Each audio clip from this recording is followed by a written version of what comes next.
Hello, everyone. It's Yogi here. A little bit of a technical panic in the beginning. I started the stream and I realized I'm not even plugged in with a microphone. So let me know if you can hear me loud and clear. And we're professionals here, And I've only been doing this for, about 250 times. That's it. And so, welcome everyone. Happy Sunday to you. Yes, it's a nice cozy spot of stitching for Sunday evening. You watch a little bit of songs of praise and a little bit of antique row shows and a spot of pie stitching today. Okay, perfect Sunday. And so today, yes, it's not Aimee Stewart Day, but this piece is from Aimee Stewart. And this piece is called Vintage Baker. It's a hidden gem. One of the hidden gems from Aimee Stewart. Not many people I know stitching. Now it's increasing. I know quite a few of you got this pattern after seeing me stitching. I'm very happy. So let me show you the markup here, okay? Here we go.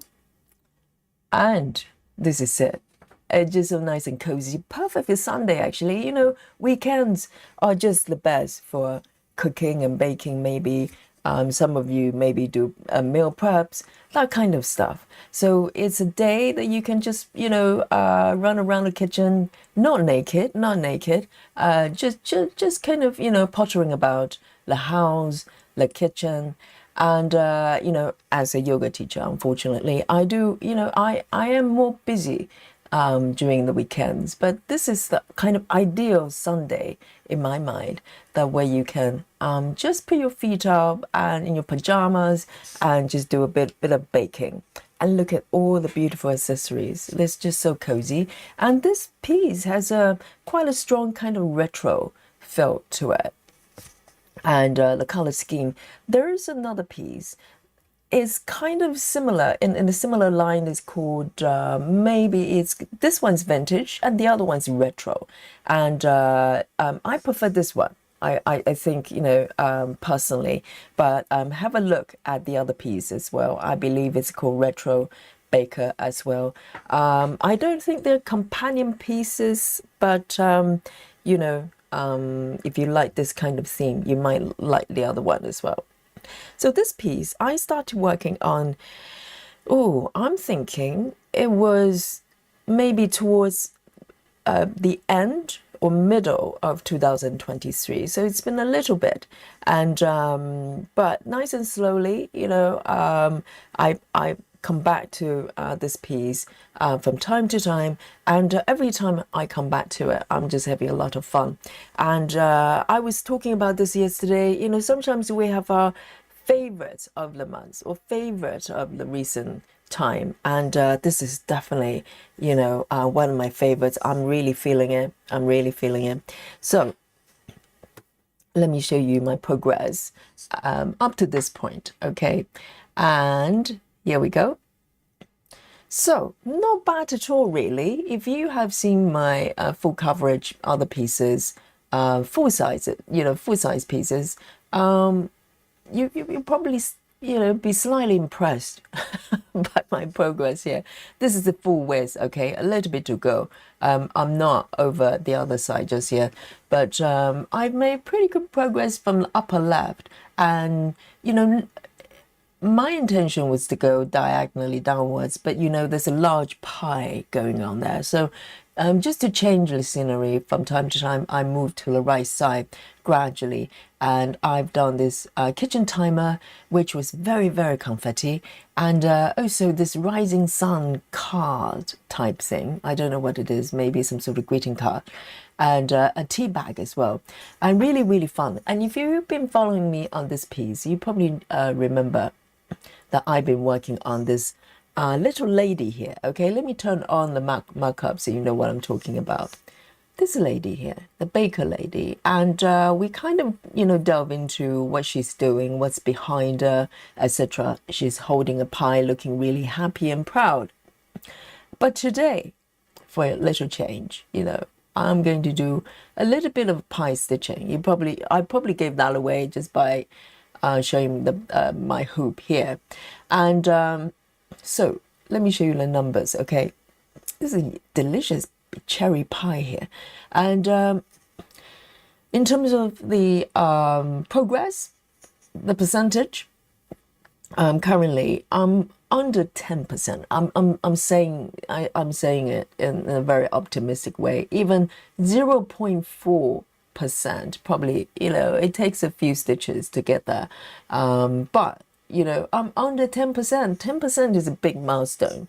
And the number of stitches, the number of colors for this piece is 90 exact. So this is a regular color, regular size piece. And so this piece, as far as I know, I am not aware there is a max color version. I'm very happy stitching regular color for this version here.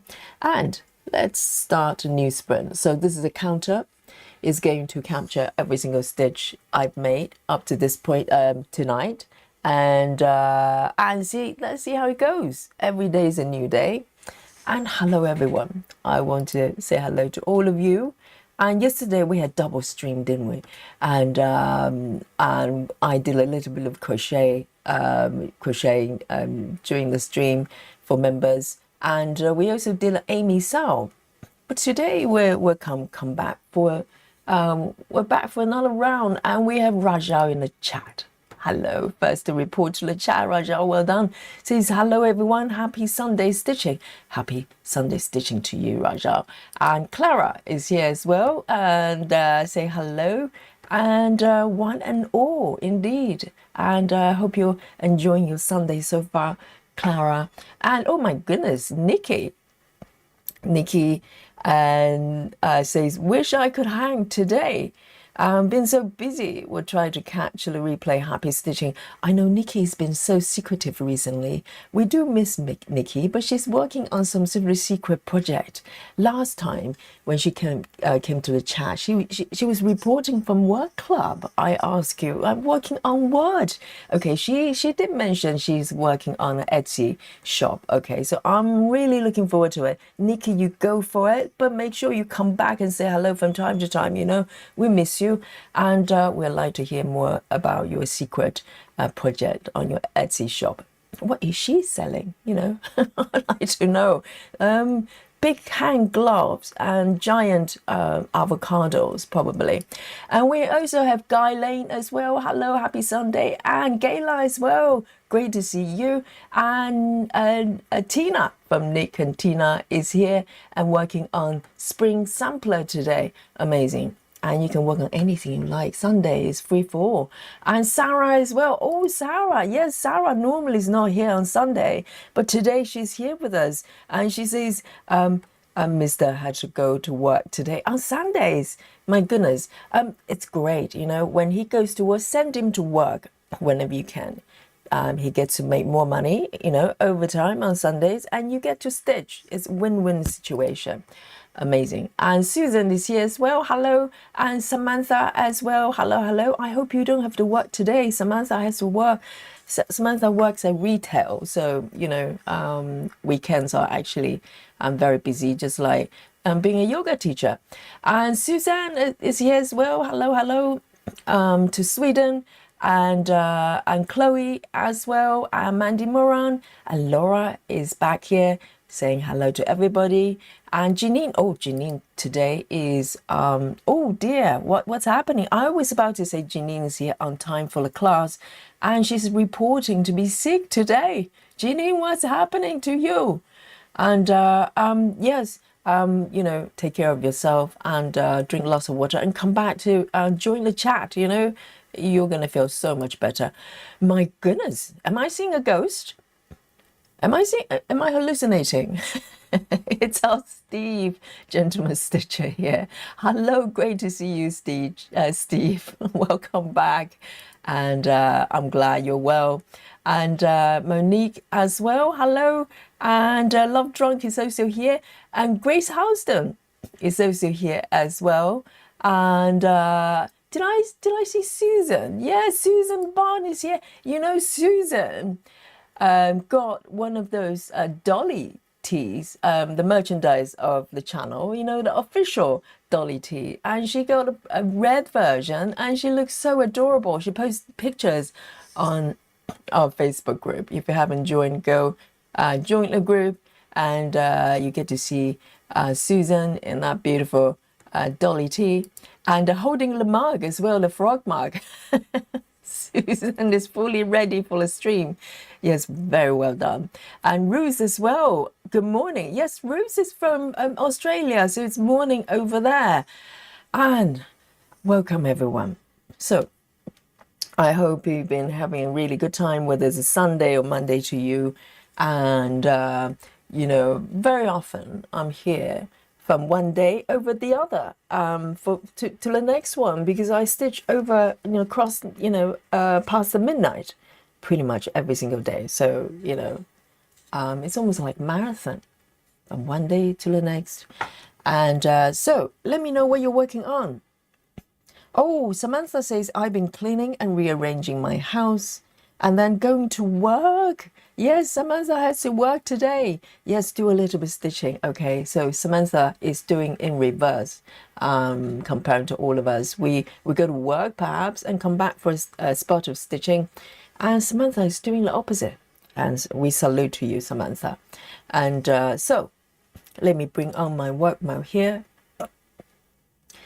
And so today, as you can see, just by looking at my fabric here, I'm going to come back to a bit of a pie stitching and keep it going. It's a very large pie, okay, and but it looks delicious, and it's not too confetti. You know, this is relatively easygoing chart here, but it's no less beautiful. Just look at the how real the pie looks. And the cherries just look delicious right there.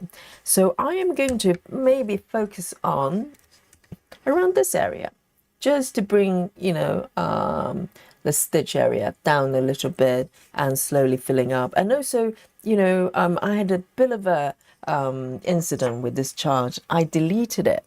I imported it to Saga and stitched for a while, and I deleted the whole chart by accident, and I could not bring it back with the backup. For some reason, it was just not backed up. And so I had to catch up with the stitches. They're not totally up to date, but close. So from time to time, I might need to stop and fix a few things. So there you go.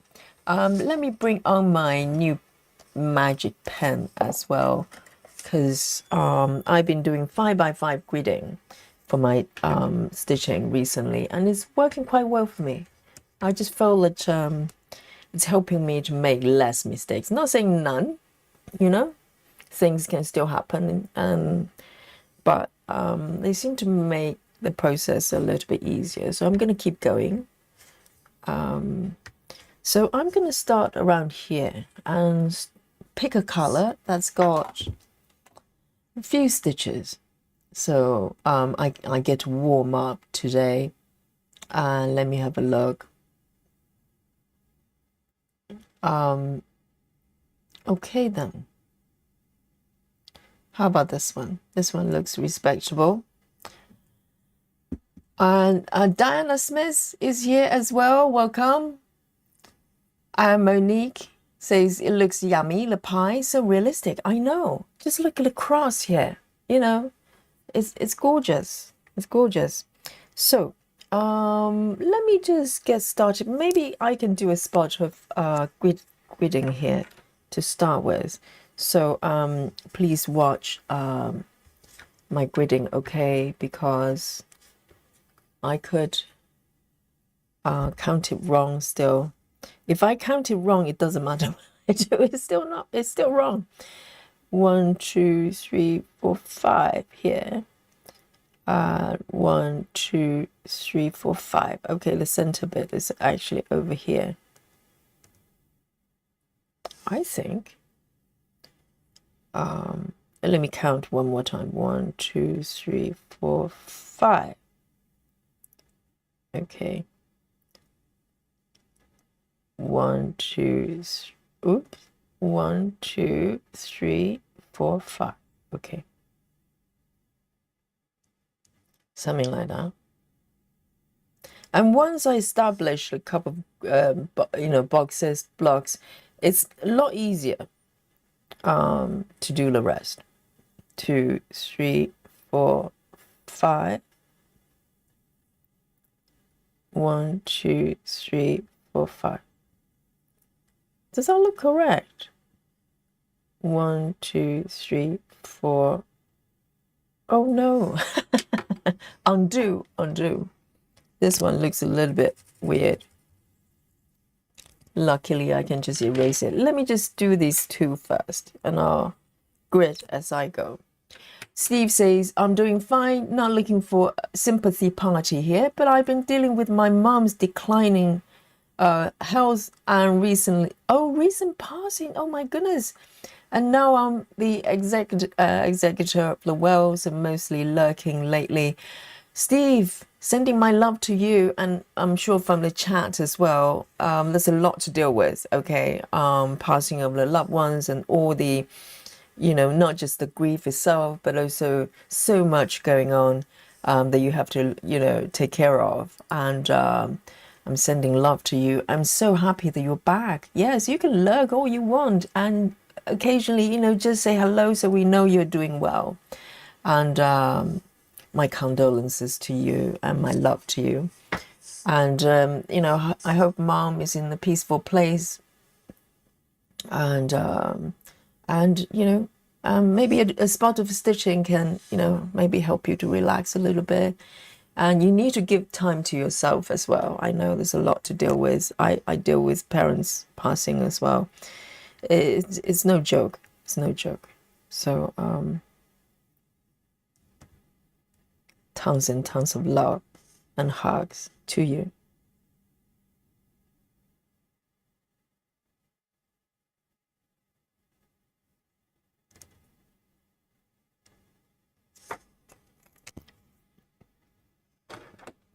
And Susan says, kitting up a new start in April. Is it like a one new start every month, Susan? And this is only March. Didn't you just start a March start? Are you not slightly ahead of time? And it's called Tree of Life. Wow. So you're kitting up, you're not starting yet. Okay, 150 colors, that's a lot, Susan. Even though Susan has got the traveling library is only 90 colors, right? You're doing the regular. Okay, the first color I'm going to go for is 977. 977.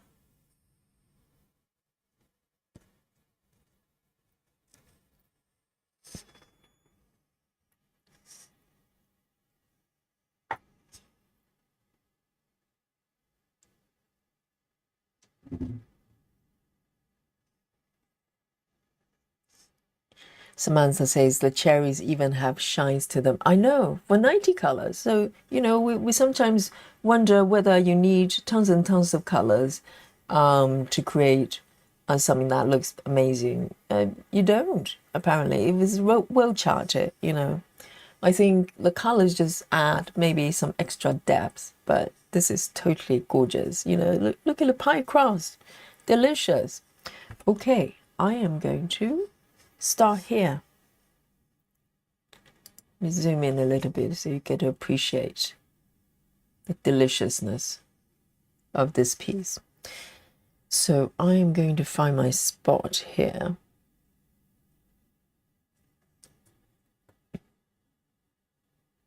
One, two, three. 1, 2, 3. Yes. So up to this point, the stitches seem to be matching up. But it's quite tricky when you do mini cross countries, method. You have a lot of loose stitches that you need to mark up.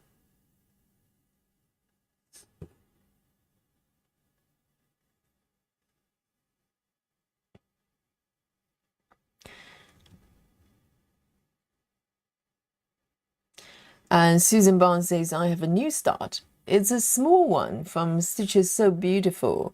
A sweet little Valentine. 50 stitches in and had to Have to frog about 20. Back to block stitching. Well, yes, that's progress. At least you have 30 stitches still there. I know the feeling. Sometimes you feel like you're going backwards. But yeah, when you have to frog, you have to frog. And Stitch is so beautiful. They have some beautiful charts. A couple of them I'm quite interested in stitching, but they do look very confetti though. And from the report from the chat as well, people have stitched the patterns. They're really colorful, but you know, you have to brace yourself for a little bit of confetti, which I'm fine. I'm a max color girl. So I'm up for the challenge. I think for me, it's more about finding charts like I absolutely just love. I have to stitch.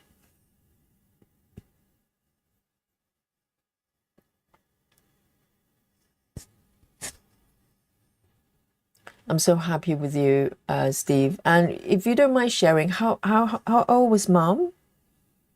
Yes, I hope she had a wonderful life. I'm sure she did. And she will be so proud of you.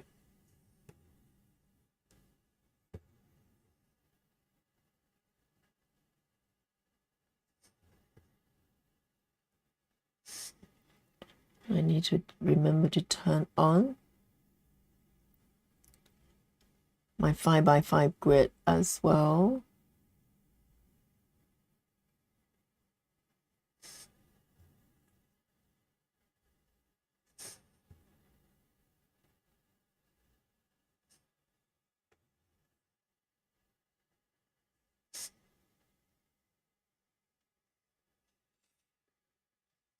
Rachel Morton says, good afternoon. Just got in from my afternoon run. Oh, Rachel's on fire.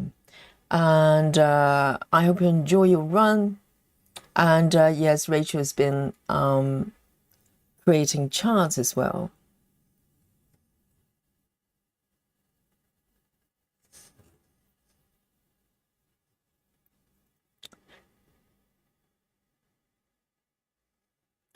And Suzanne says, I started a new start today chart from the Stamp Stitch Club. Right. Is that a freebie one or is actual stamped kit?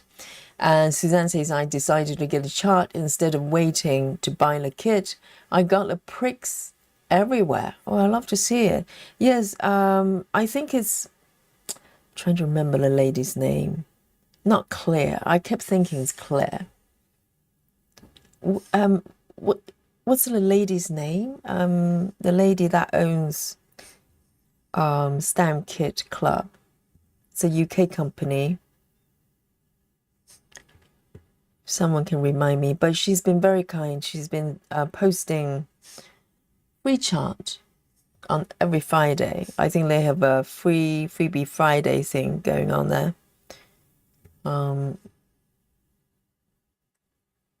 So she's been posting the free chart for the members.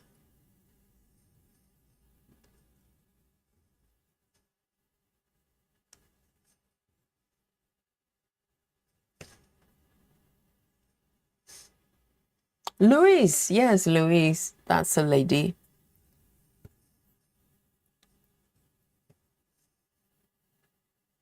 And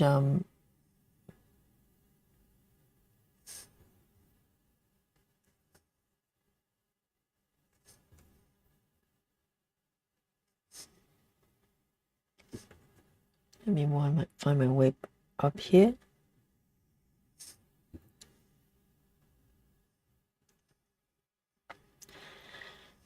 Gayla says, what pen are you gridding with and what pen did you raise with? A very good point. So I have a combination of pens here. So let me just show you my regular one. Okay, so this one I have shown many times, which is erasable pen.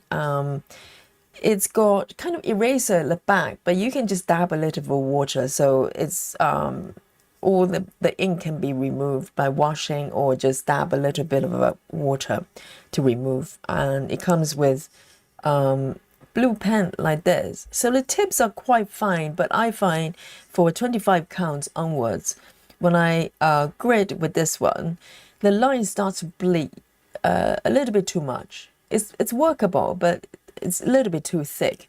And yesterday, I found this one in my drawer, brand new actually. So the ink and everything is still really fresh, and it's from Prime, and it's called Aqua Trick Marker. And this one, they've got a couple of versions, because I've got a thinner one as well.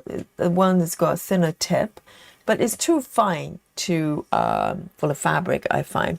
But this one is perfect. So let me just show you the difference. So this is my regular Clover pen, and this is my Prime one. Can you see this a little bit finer?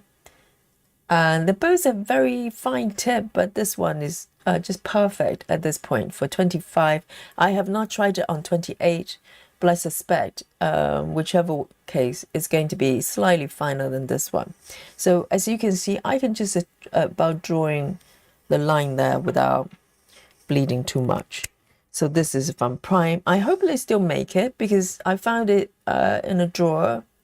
I don't know how long this one has been sitting there. Sometimes they change or discontinue some things, but this is called Aqua. So this is, you can remove the markers, the ink with water as well. So essentially this is just some sort of water solution here that you can just remove it very quickly. And eventually when you wash the piece, when you finish, everything's is going to come off. So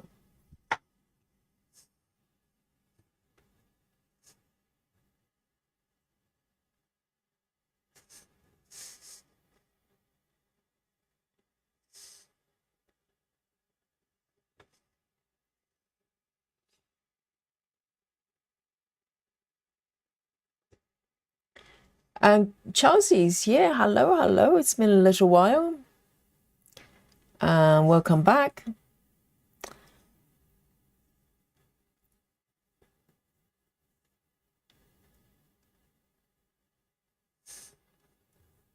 Steve says she was 88, but I see it this way: with modern meds for her heart problems, we're thankful. We thankfully had additional 15 to 20 years with her. I know, you know, the medical science is changing, progressing all the time.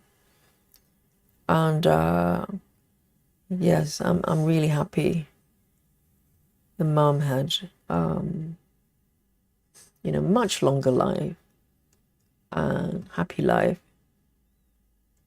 than, you know, maybe decades ago.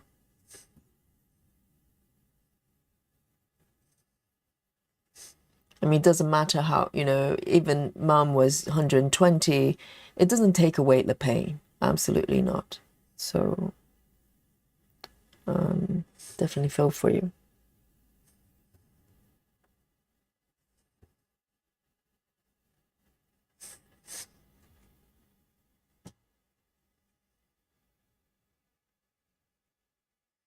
Yes, Suzanne, post a picture. I'd love to see it.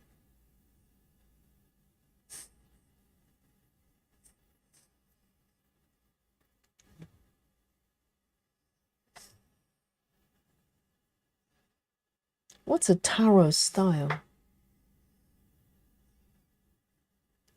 1, 2.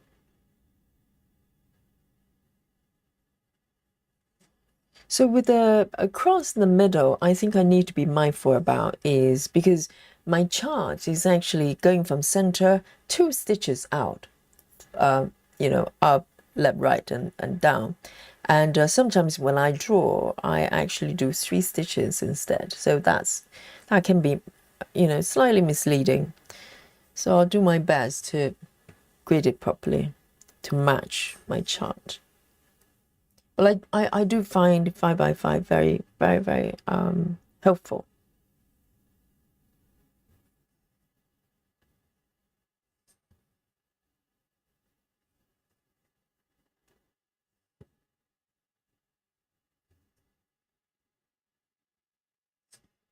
Suzanne says, I bought that same pen last year from Amazon. They still make it. Oh, I'm happy to hear that.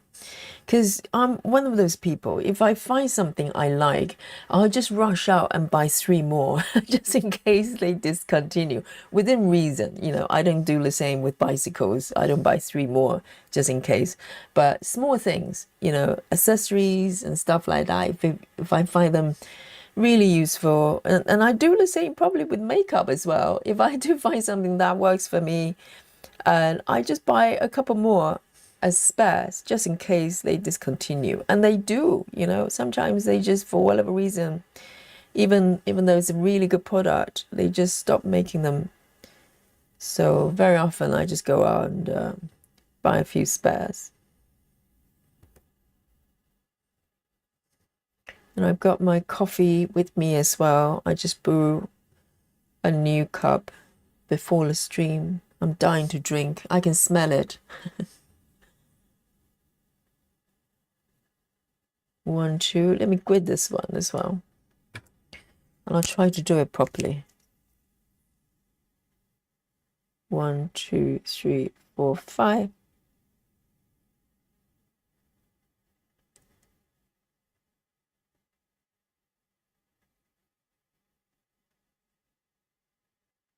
One, 2. 1, 2, 3, 4, 5. That looks correct.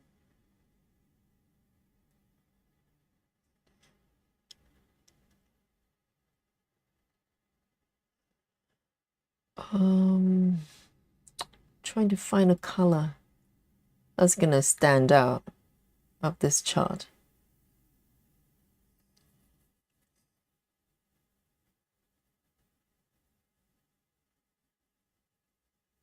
Pink, red. Okay. They just kind of not clear enough, I find. Doesn't matter what color I change. I just want them to stand out. Okay. Oh. Hi, Lynn. Hello. Lynn says, hello, Yogi, and all the lovely stitches. Please, Yogi, send me a slice of that pie. Looks inviting. I know, isn't it? It looks so delicious, and it looks so real as well. That's this is not cartoon pie, okay? This is like proper pie like this. It looks so good. And it's huge as well. It's a huge pie, huge pie. So a lot of pie stitching with this piece. And I love stitching food. I love stitching food. It's so comforting. 1, 2, 3, 4, 5. No seafood, okay? We're talking about comfort food. 1, 2, 3, 2. 1, 2, 3. So I try to extend the box so it's 2 stitches down and not too big. So it matches my chart. 1, 2, 3.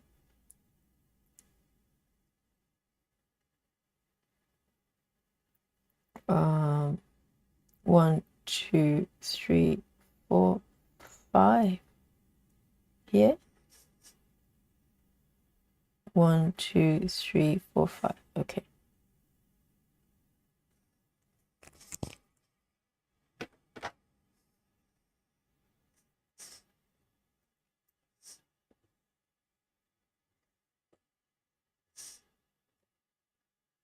Okay, so over there, 1.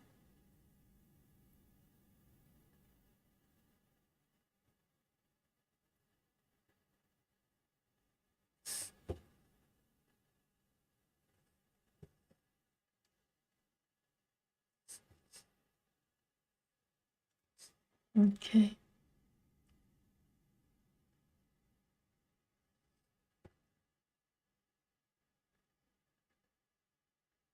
1, 2, 3.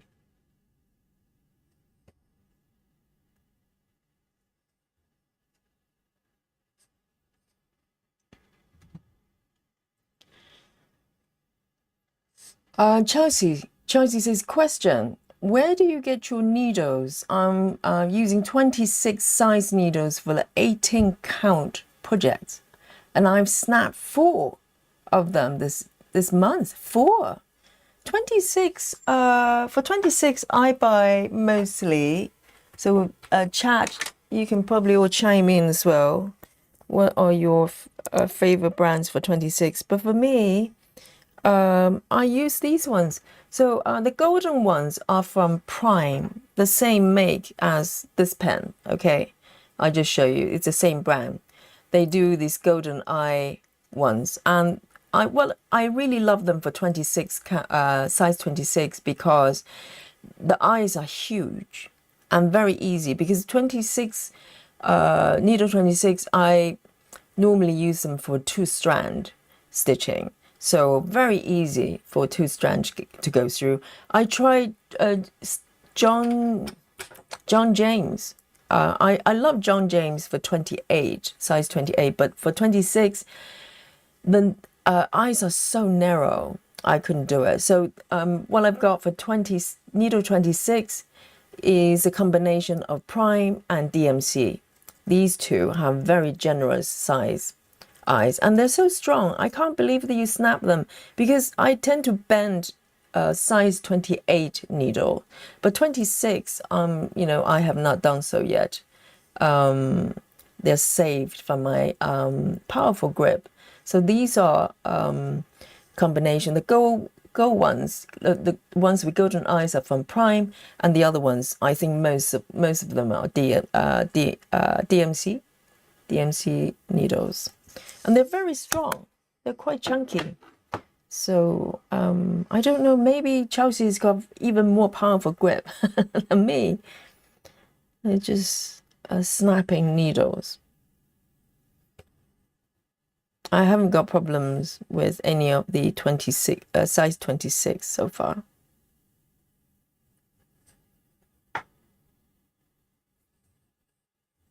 See you later, Rachel. Rachel says size 26 needles is what I use for 18 counts. I use John James needles. Yes, Rachel, do you find the eyes to be very, very narrow with John James 26? Because 28, I have no problem. 28, I thread 1 strand. So it's not a problem for me. For 2 strand, which I use 26 for, I find John James quite tricky to thread. So I prefer either Prime ones or DMC. DMCs are very, very decent.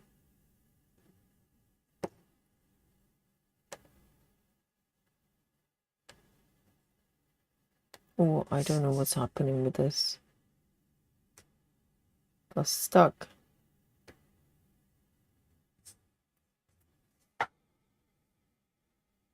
Okay, I'm gonna leave it there.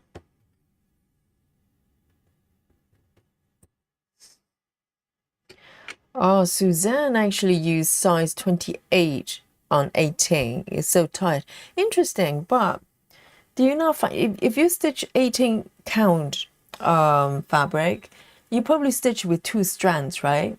Do you not find it very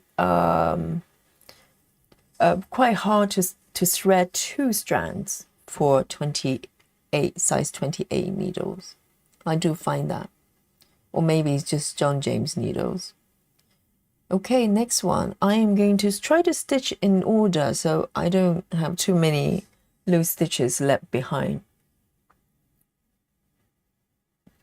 So I'm going to go for 150. There are only 2 stitches actually.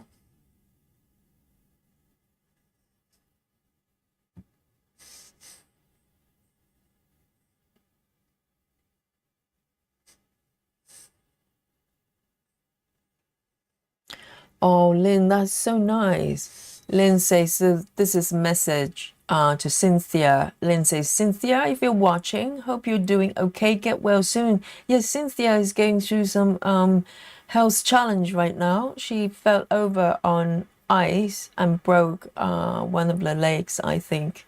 So she's just received surgeries a couple of days ago, and she's on the mend there. And she came on the chat yesterday and said hello to everyone, so that was a relief. And hopefully, since they're, even if you're not stitching or you're not able to engage in the chat, we're thinking of you. And that's so nice, Lynn.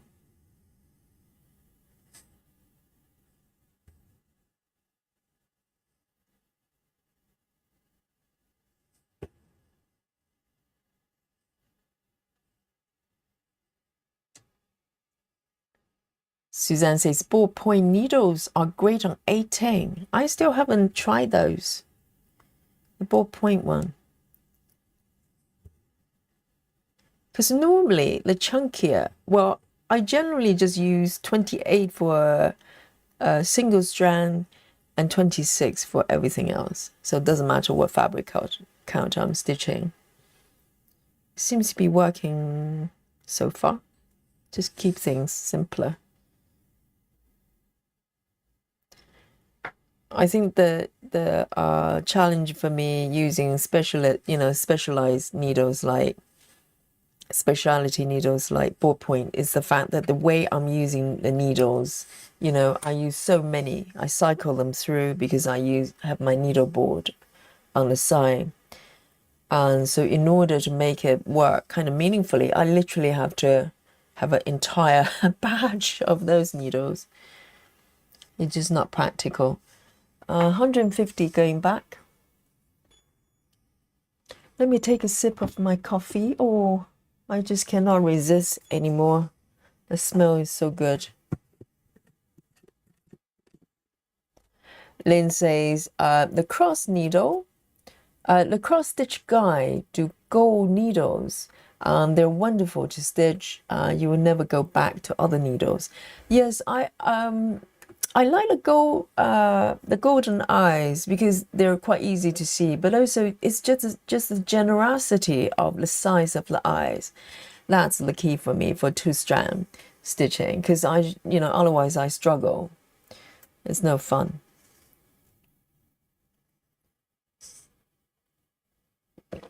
Susan Barnes says, I second the ball needles. That's all I use. But Susan, are you a single needle person, or do you have a kind of a needle board thing? My problem is more of the fact that if I start using certain type of needles, I need tons of them. And logistically, it's just a bit more challenging. Oh, the coffee's so good. What are you drinking, guys? Yes, I'm drinking my naked coffee. So delicious.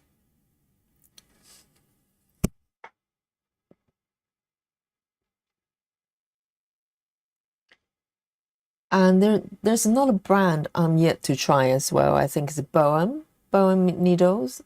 So many of you kind of swear by it. 729. 729. No spooky bingo so far. I'm all alone. All alone here in the spooky bingo land. Let me move it over here.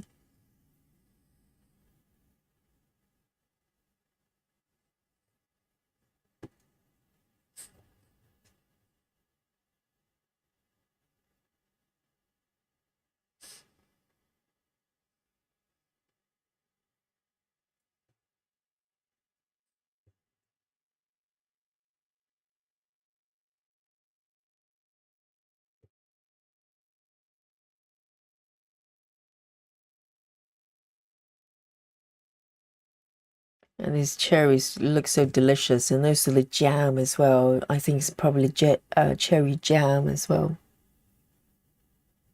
Yum.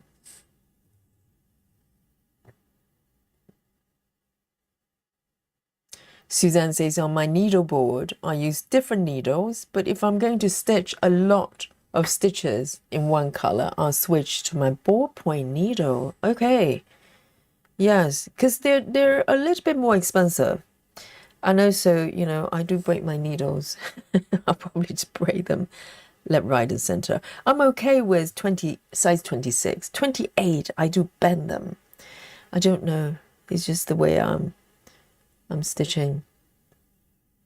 Let me see. It's here.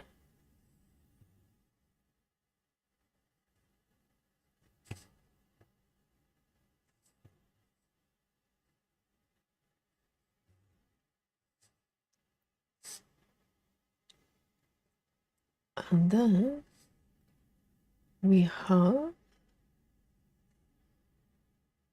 this one over here. 1, 2, 3, 4.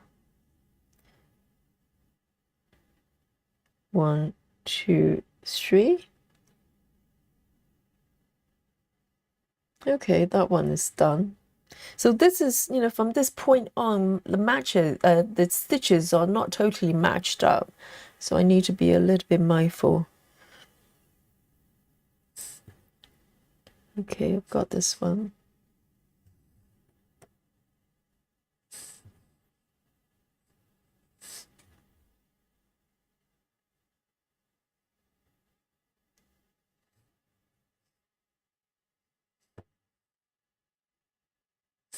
I'm going to end here. I don't want to wander too far. 729. So this piece I kind of stitch using various methods as well. I think when I started from the upper left, I was doing a lot of parking as well. But gradually, I kind of transitioned into a mini cross country. 729.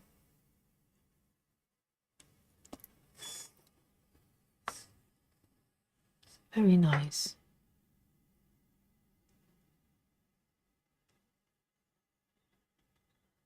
Okay, 2 stitches with this one. 612. 612.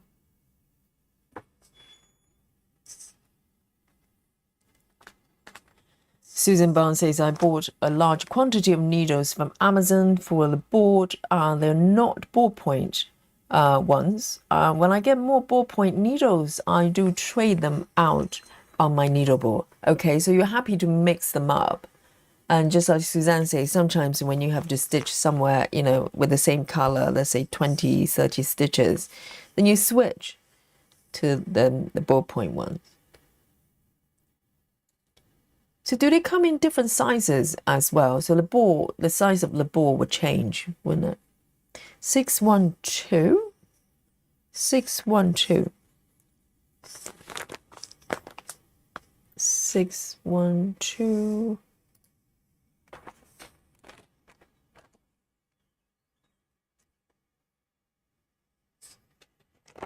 Six one two is kind of a green.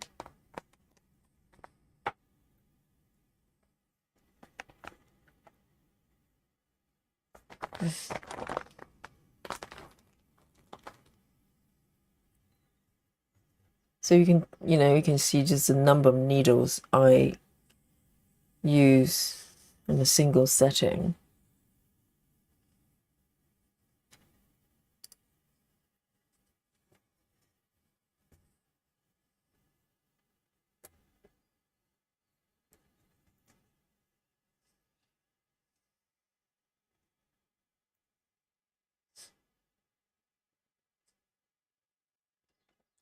So Suzanne is using 28. So use 28 for 2 strands as well. Wow, so 28 for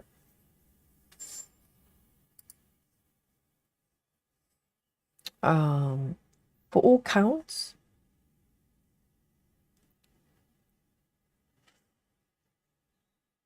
It's interesting that a lot of the stitchers, when they trying to stitch something that's when the stitches are quite full, they actually switch to they actually up the needle size. You know what I mean? If you're stitching something that's let's say 2/1 for 22 counts, they're pretty full.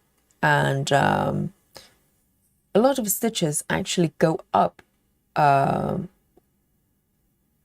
go up, so basically switch to larger size needles. So maybe switch to 26 rather than stitching with 28. But some stitches, they do the opposite.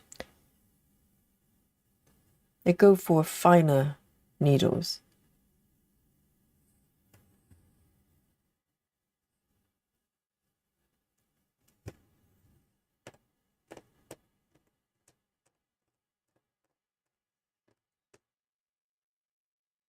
And just one more stitch if I can find it.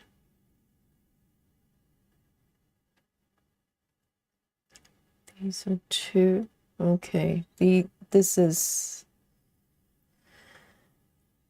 right. This one is done.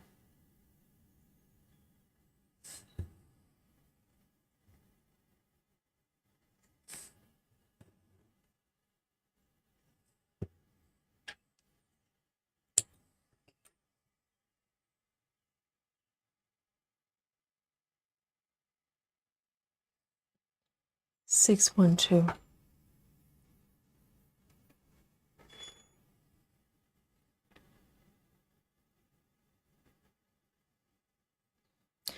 Susan Brown says, I changed my size. I'm actually using 24 ball points now on 18 count. Yes, I think if the stitch count, well, for 18 counts, the stitches will be quite chunky. You probably need larger needles for it. I think 26 upwards or downwards would be better. 28 is probably quite too fine. Right, let's have a look.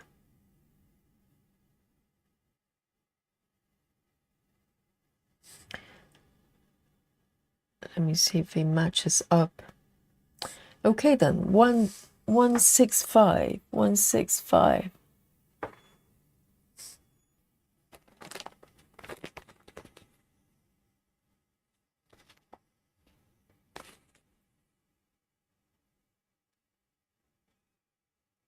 And I think the spring officially starts on the 20th of March. It's official.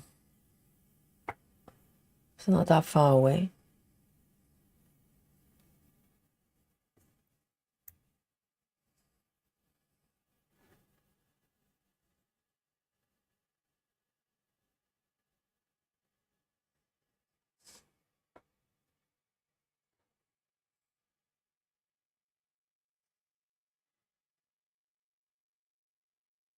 Okay, from up here, 1, 2, 1, 2, 3.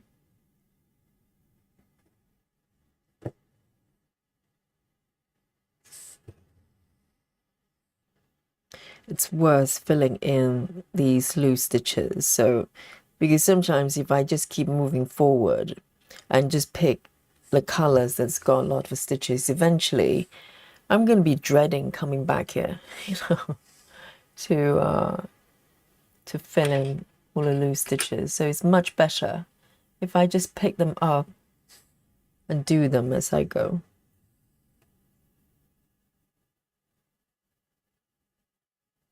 One, two, 1, 2.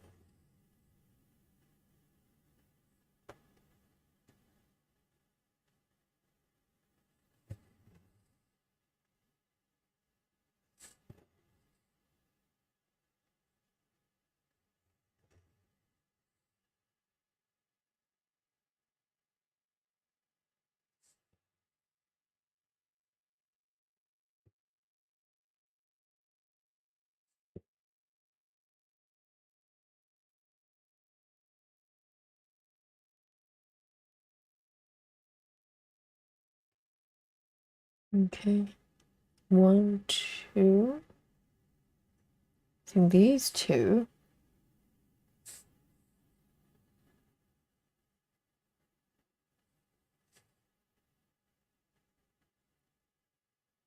Um,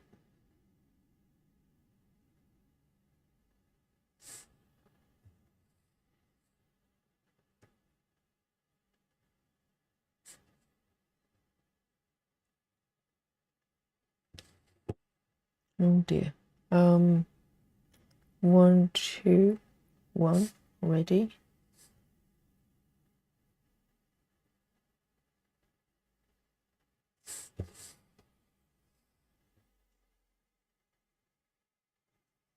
One, 6, 5.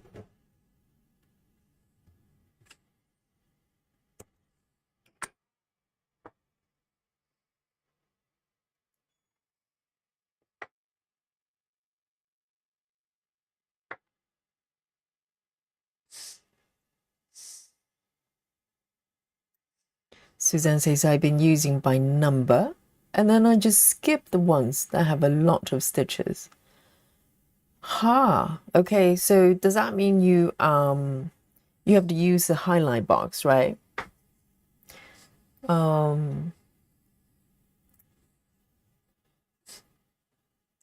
Yeah, my challenge with this piece is I keep running into the stitches. They look, they're not matched up on my app because I have not fixed them properly since my incident there. So yes.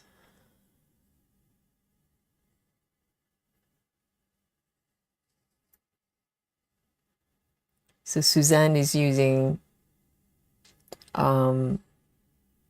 Saga. So you cycle through numbers. By numbers, do you mean DMC numbers?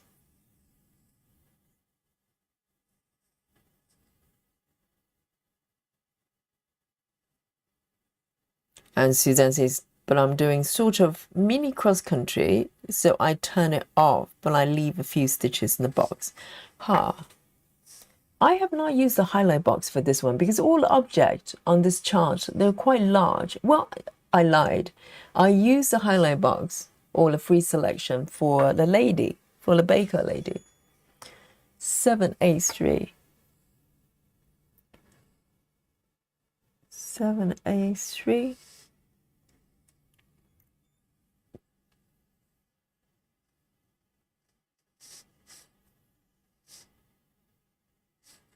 All right, I should be safe around this area. That's where I need to focus on, because these area, the stitches are fine.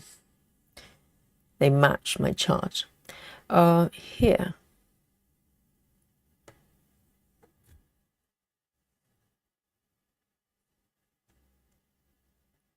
Because when you have so many stitches to catch up, it's quite overwhelming try to do it, in one go. So I tend to just do it bit by bit. When I get to the area I want to stitch, I'll try to fix it.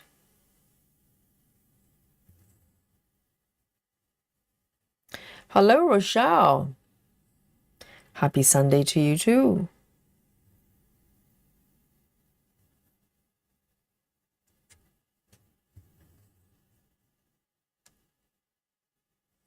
Okay.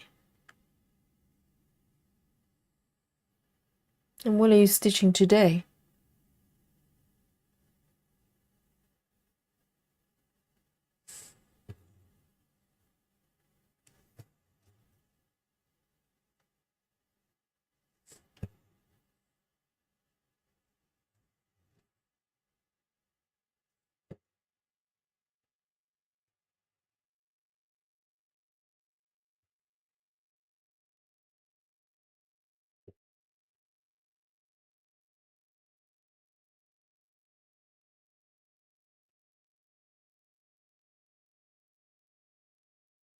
And today on the way back, I got some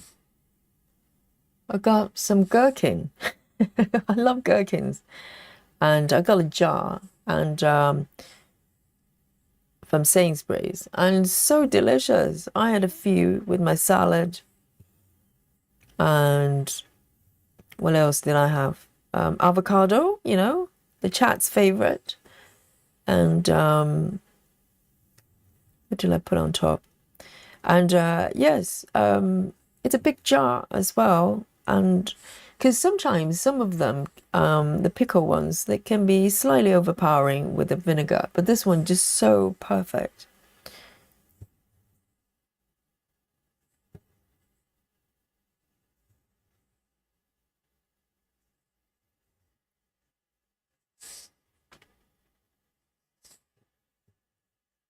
Same with gherkin. Yes, I can eat a whole jar if I'm not careful.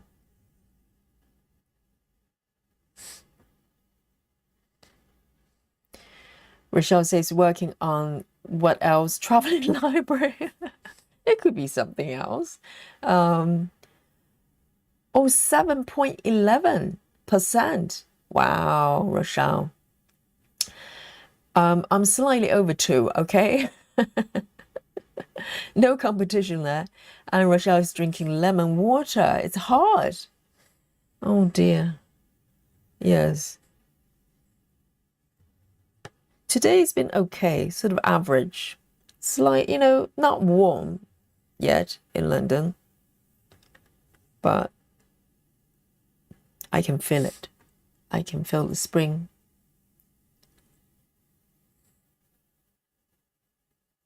And with the gym and studios that I'm teaching, you can definitely sense when you can always, you can really feel the seasons because the members, the students, they normally by January, they kind of rush back wanting to get fit and everything. And sometimes, not happening yet, but by March and April, things slow down because, once they get past that New Year resolution phase, other things take over and things start to slow down a little bit. But when it gets to June, the summer season, and July, it gets busy again.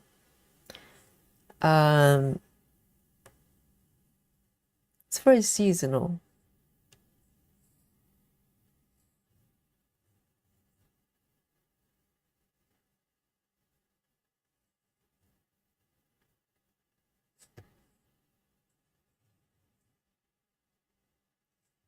But also in the summer season, sometimes things slow down, not because people, don't want to exercise. Sometimes they go away. They go on holidays. And then by September, there's another wave of people rushing back, trying to get fit, maybe ready for Christmas. And then by Christmas, things slow down a little bit again, just before, post Christmas and New Year, and then New Year one more time. The cycle starts. People want to get fit.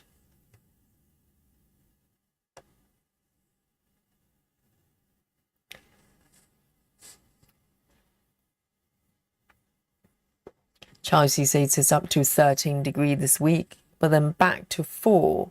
13 feels so warm. I hope it continues. Yes, Chelsea's in the UK as well. I know because I kept going on and on about how mild it is.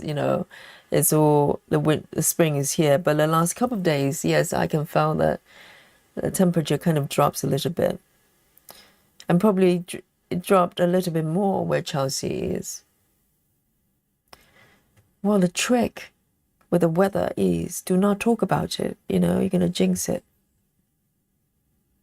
If it's nice weather, it's mild, just keep it quiet. Don't talk about it.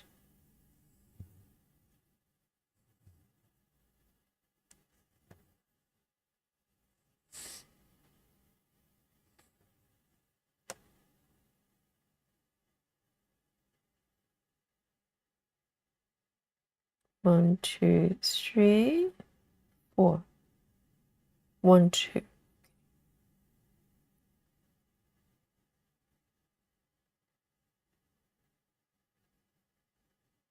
One, two, that one.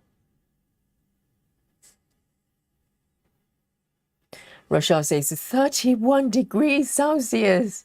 Oh dear. 31 is really hard. But yesterday we heard from Australian friends. It was kind of just slightly above 20, which sounds lovely. Hello, Lizzie. Good evening.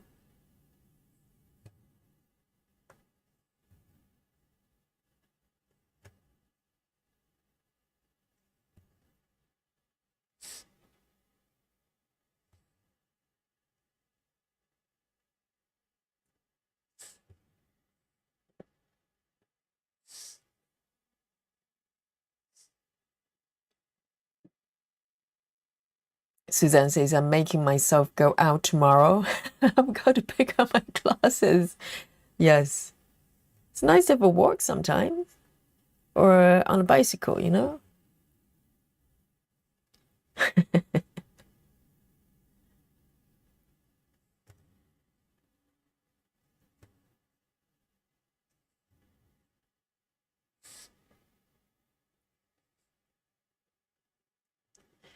1, 2, 3. 1, 2, 3.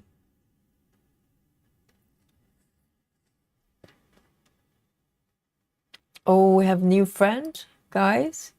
It's the Cozy Knit. Nice name. Says hello. First time commenting on a live. Where do folks like to purchase patterns?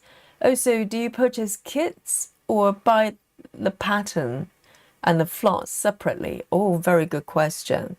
You know, I had to learn the whole lot when I fell into the rabbit hole of full coverage. Guys, chip in and help out the Cozy Knit. You can do all of them actually. I think everybody probably does a combination of everything. Some stitchers probably do buy more kits. You know, I say maybe like Susan, you know, our Susan buys a lot more kits. But I think when you hang out in this group for a little bit, you probably, you know, start to buy patterns.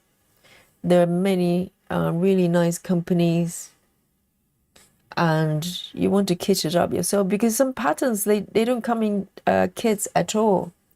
You can't get them unless you just buy the patterns and then kit up yourself. And personally, I'm doing a little bit of both. Currently, I probably have a lot more patterns that I kit up myself versus kits.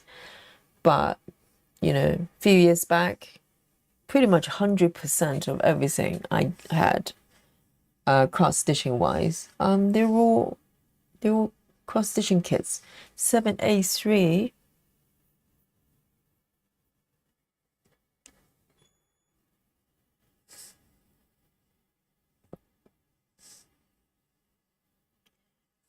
And in terms of the chart companies, I think you know, I don't know whether you're aware of the channel. We have Dimensions Wednesday sale every Wednesday, so they're all, you know, coming kits from Dimensions, so that's quite fun as well.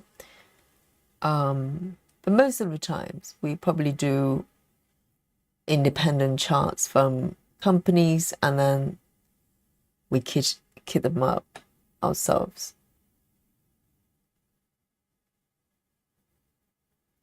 Many options.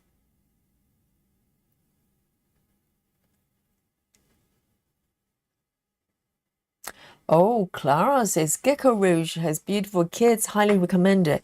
Yes, Gecko Rouge is an interesting one because if you want just charts, there are many companies. You know, one of our favorites is of course Heaven and Earth, and this chart is from Heaven and Earth as well. They've got tons and tons of charts, and but you have to sort out everything yourself. Gecko Rouge is an interesting one. They have charts, they're very unique, and they come in PDFs, which is, you know, if you buy ready-made charts, ready-made kits, they tend to come with paper pattern. But with Gecko Rouge and a few other companies, they do interesting, sort of similar things. They sell you the chart, but they also provide the material for you if you so wish. With Gecko Rouge, you have to buy the entire kit.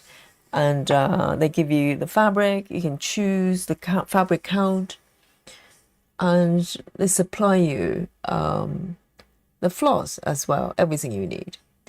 3/8/27. So there are many options.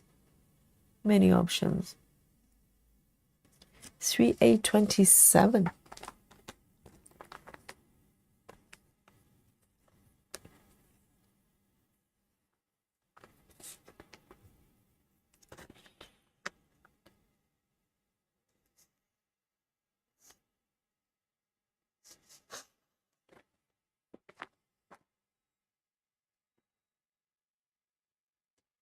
Suzanne says, I have not left the house in a while. Yes, I remember during COVID as well. I remember the highest record we kind of stayed in was probably up to a week. That was so weird. When we went out, it felt like the world kind of was a different place. We just had not seen sort of people outside for a little bit.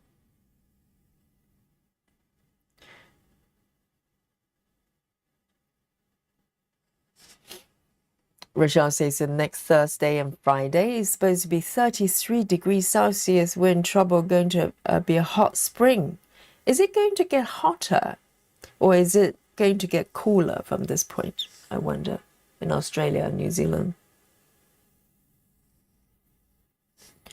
Lizzie's coming up with some very good suggestions. Of course, Heaven and Earth Design and Pain-Free Craft as well is a UK company. Gecko Rouge is also a UK company. And many options. And also Artisy, right? Artisy is a really good one as well. And the one we just talked about, Stitch So Beautiful, is a nice one as well. I have not got any charts from them yet, but they seem very nice.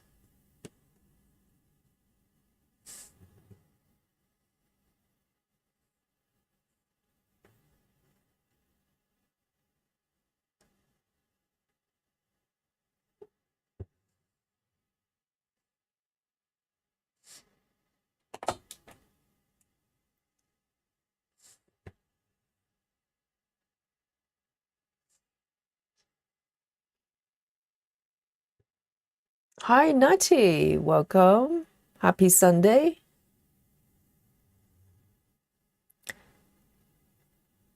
Oh, Rochelle is in California. Really? So in California, it's 31 degree in March. Is that normal? I kept thinking that Rochelle was in Australia because where else would be so hot? Goodness, that's totally abnormal, I think. I know California is kind of warm, but that sounds super warm.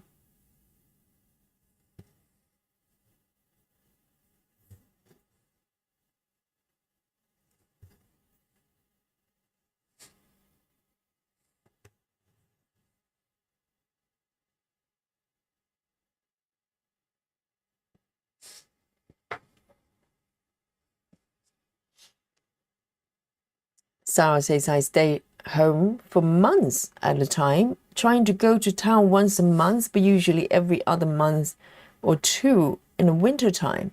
So does that mean, Sarah, because maybe Sarah is living somewhere that's slightly away from town centers, does that mean you have to go with a car and just load up a lot of groceries and just do you have shops nearby as well?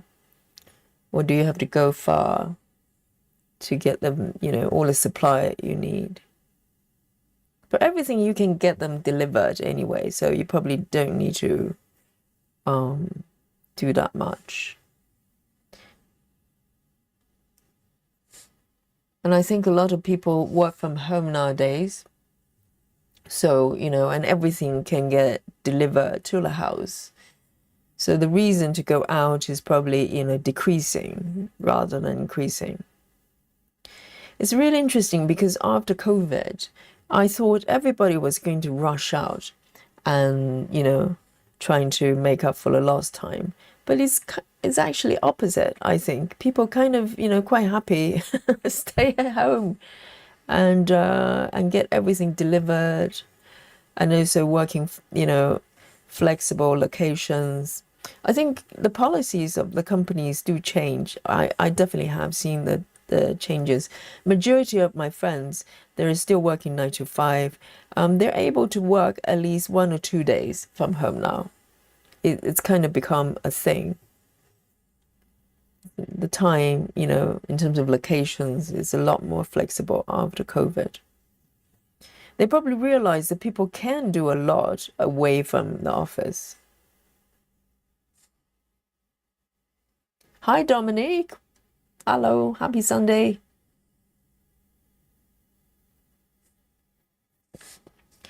Suzanne says it's been over 2 weeks, but I haven't really needed to go out. I ordered groceries so far. It's fine. I know, because, you know, anything like Amazon, groceries, whatever, you can get them, you know, to the door. So it kind of takes away the need to go out. And particularly if it's really cold outside, you kind of go, well, it's nice and cozy staying in.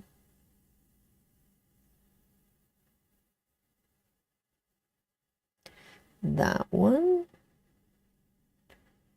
And 2 down.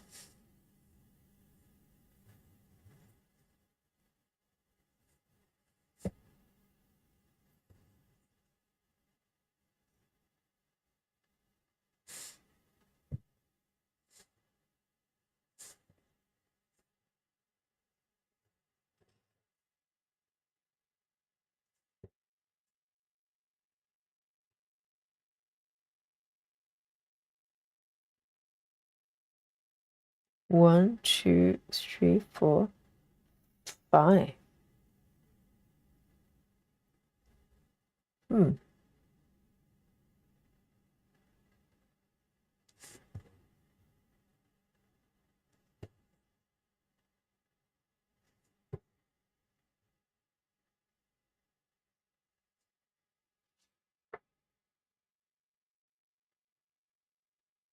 Rochelle is in Los Angeles, and it's very abnormal to be so hot.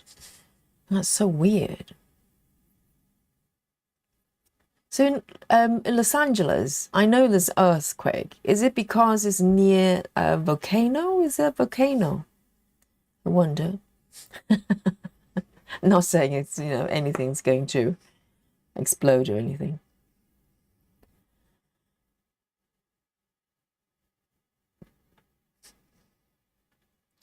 Right, Rachel is also reporting the 70s Fahrenheit, I think, and low 80s this week. North Carolina is very unusual this time of the year. It's normally 23 to 25 Celsius. So when you say 70s is Fahrenheit, so North California, Rachel, wasn't there where the snowstorm was? Just like couple months ago. Not even 2 months, really. And are you saying it's strangely warm?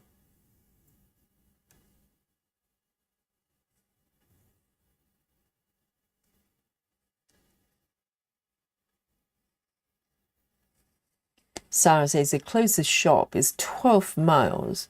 No delivery here. We're out of delivery area. Husband usually picks up groceries while he's out. Right. Okay. Yes, because the husband has to go out, so he picks up groceries. That makes sense. But what about like craft supplies and stuff like that? If they don't deliver anything, do you get Amazon? Or maybe just a grocery they don't deliver. You know, if you run out of a DMC color, emergency, what do you do?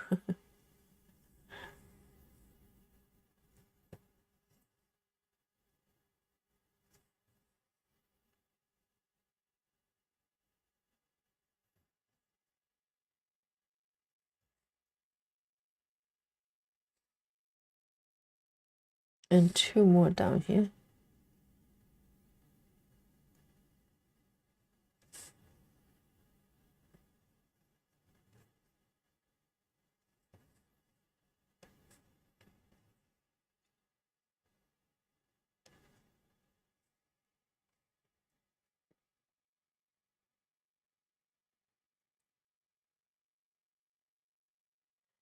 Natty says you make me want to stitch, but I can't look down for long without getting lightheaded. What is happening, Natty? Why can't you look down?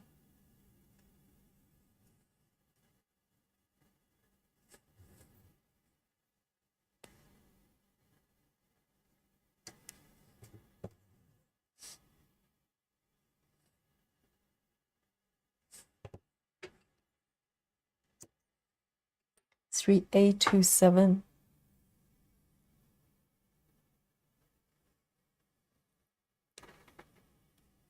I'm going to move over and do some jam stitching to change it up a little bit. Or maybe down here, there's some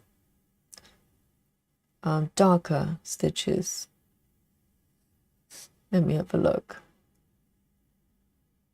Just fancy stitching a little bit of a cherry jam. I'm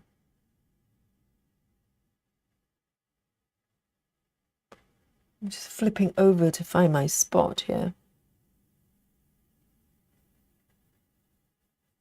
2. I can start here actually. Why not?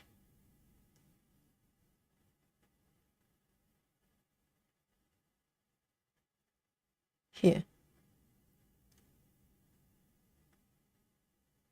All right.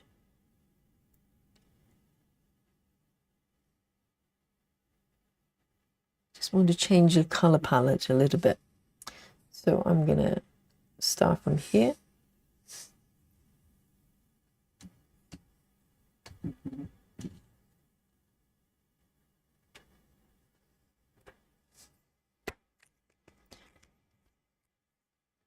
Rachel says North California is where the snow and ice storm was end of January and early February, and then we got very warm out of sudden. Oh my God, it's all kicking off with North Carolina. It was like huge snowstorm, so much that we did. We actually brought out the bunny chasing. Well, not bunny chasing, no, storm chasing bunny. Well, the syntax of words, and now it's really hard, unusually hard. What is happening?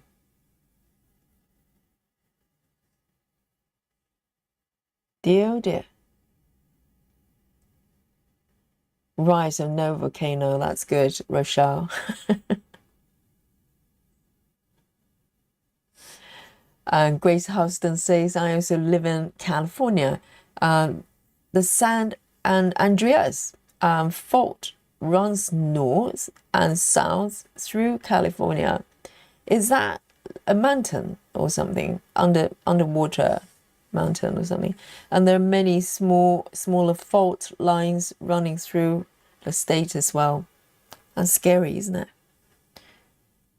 I think out of all storms, I think earthquake and tornado, they're mighty scary because they're so unpredictable. And there's very little you could do because it happens so quickly, so suddenly. 1, 2.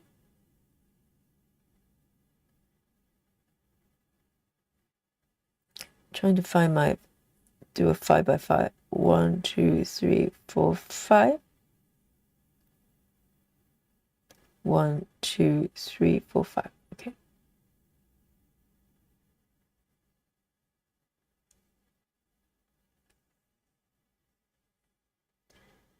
One, 2, 3, 4, 5. 1, 2, 3, 4, 5.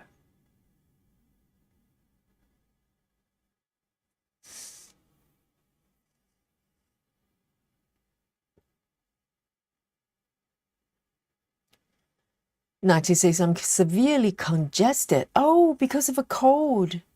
Dear, oh dear. So my nose is blocked and everything.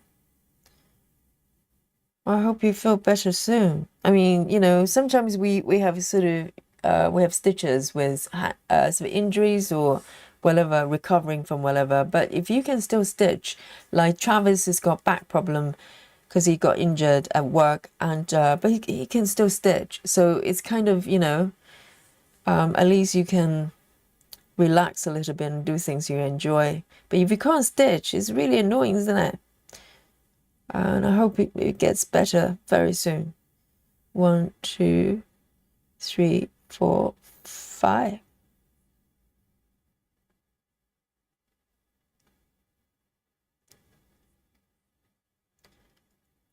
And here as well, center-ish.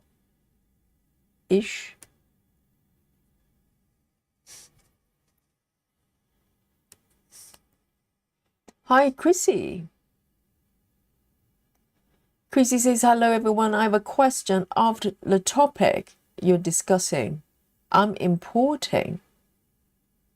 Oh, continues. I'm importing my vintage baker into Saga and want to mark off my stitches. I have 80 by 40 grid that I need to mark off. Is an easy way to do it without going color by color. No, you don't. You don't need to do that. Let me quickly show you, okay? Yes, this is a great thing about Saga. If I'm understanding Chrissy correctly, Chrissy has just imported this chart onto Saga brand new. So what you do depends on how you're stitching. So there might be loose stitches. You can mark them later. But for the main area, so for instance, if you have gone as far as I am, right? Let's say you come to the chart that's totally blank and you want to mark the large area of, or roughly. What you can do, there are two things you can do that I have done. Depends on, it's up to you how you want to do it. You can bring on the highlight box. Can you see the highlight box there? Let me change the color there so you can see. So this is for you if you're using Saga. Let me bring on the lighter color there so you can see. Let me turn off this one. Okay, so you just need to bring your highlight box to the area you want to mark and then drag through the number. So let's say if you want to mark off this large area there, you don't have to do it color by color at all or block by block. You can literally just draw, define the entire area. So maybe up to here, let's say, and then you can go into these areas if you have loose stitches. If you're very lucky to be a block by block, really disciplined stitcher, then it's very easy. You just come to, you know, the blocks that you have completed and you can hit the bucket. You know, the toolbar on the left here, I've got the top icon. There's a bucket there. Just hit it and you will mark everything within that area. So there's one way of doing it. Okay, and then once you do that, you can redefine the box to whatever height and move it to the right side and continue to do that to mark the area. Or you can do freehand marking. So if you tap on the lasso icon, and you can just draw, because with this chart, that's what I did. So because there's sort of irregular sort of shape there, I decided to use the lasso and just draw the outline around. Can you see that? And I can just come back for a full circle. And now I have this area defined and I can just hit the bucket. Everything within this area will be marked. But of course, you know, I'll have to go into the edges and start to match everything, all the stitches properly as I move forward. So there are ways you can batch mark your chart, depending on how far you've gone. So I hope that makes sense. So use the highlight box and just drag it out to the area you want to mark, and there you go. And you probably need to fine tune as well. Hi Annie, hello. Yes, Annie says better late than never. Absolutely. Welcome. And Coyote is here as well. Hello, hello.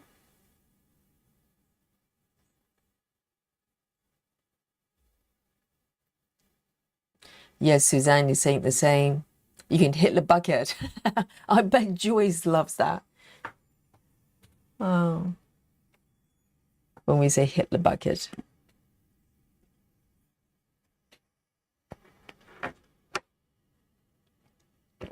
I think for Pattern Keeper, you can either do page by page or block by block. And in some way, Saga is a lot more flexible. You know, you can just mark on whatever size area of your choice.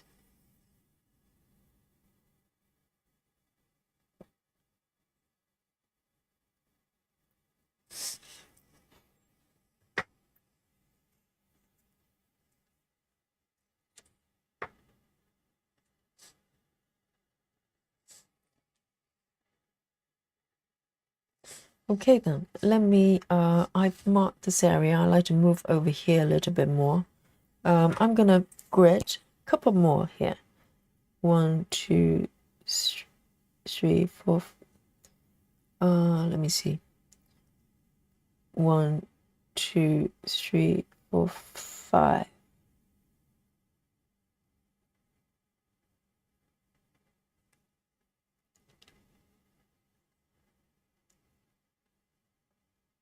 And coming down here.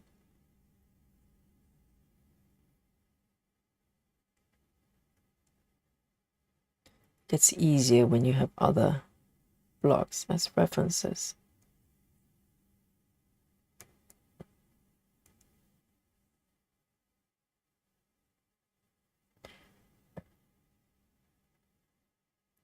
One, 2, 3, 4, 5.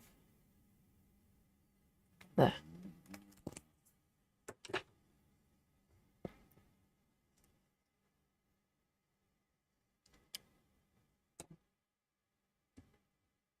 You're welcome, Chrissy. Yes, the loose stitches you have to kind of fine tune as you go, but for large area, you can just do a batch mark off. Hit the bucket, hit the bucket.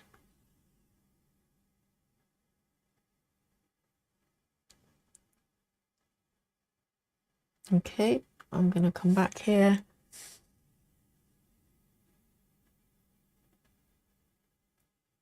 And start with A01, A01.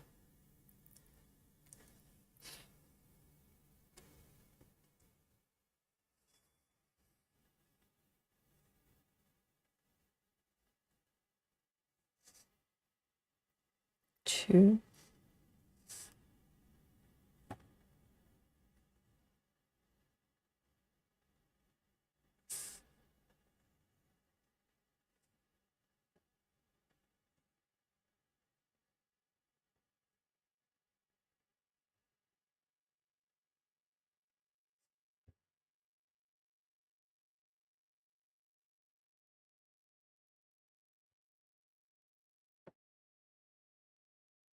And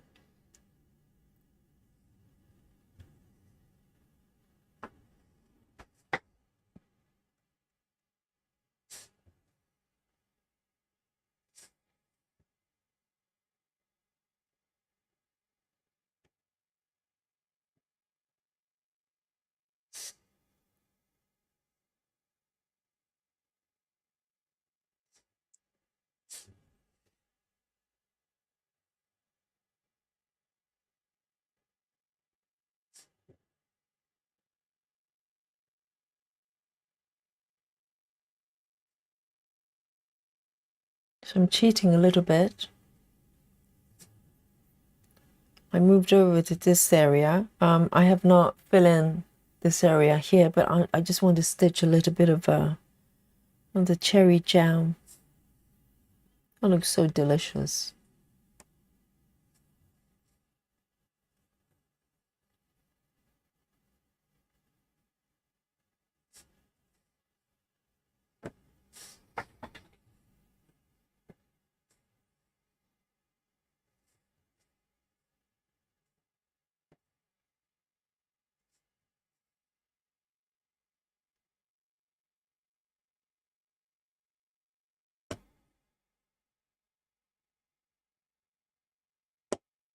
Oops.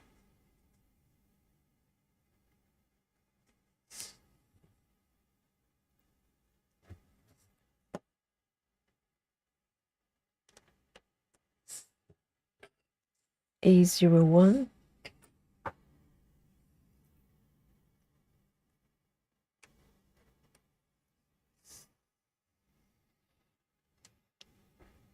Hello, Maria.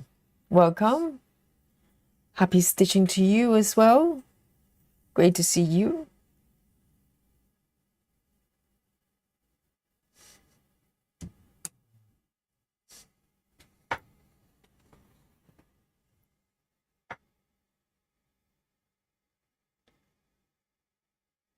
And here we go. Cherry jam stitching coming up, 902.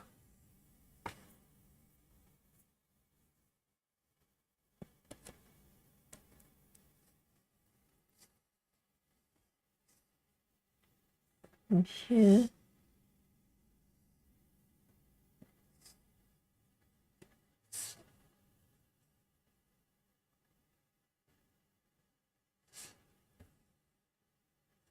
I'm going to take a new strand, actually. This one is so short. 902.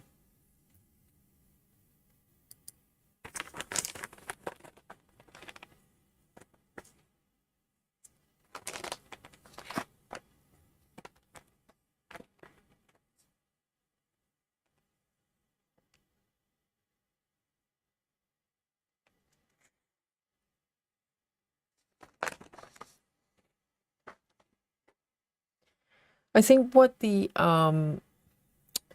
cross-stitching kits like Dimensions can do going forward, I hope they do bounce back, you know.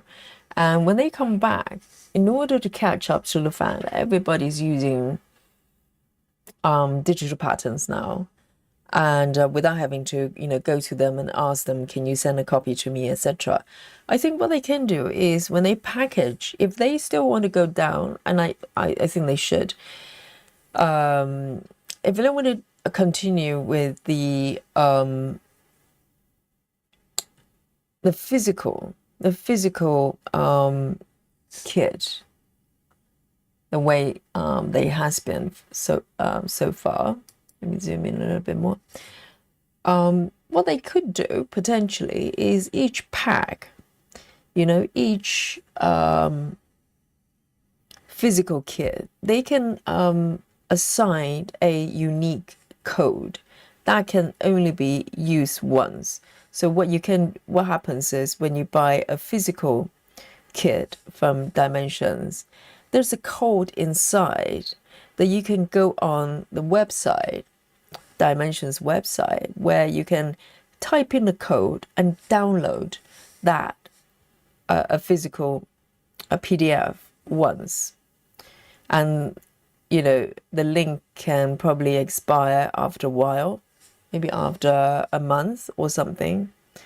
If you miss the opportunity to download, you have to contact them, perhaps something like that. So it doesn't stop people from passing the PDFs away, but to someone else. But then again, you know, that's the game of digital files, and that's the risk you have to take. So they can kind of tap into the stitchers nowadays, including me, much prefer having a PDF or some sort of digital copy to it. I just can't see, you know, the vendors just totally rely on paper patterns for the time, you know, going forward much longer. They need to start to work something out.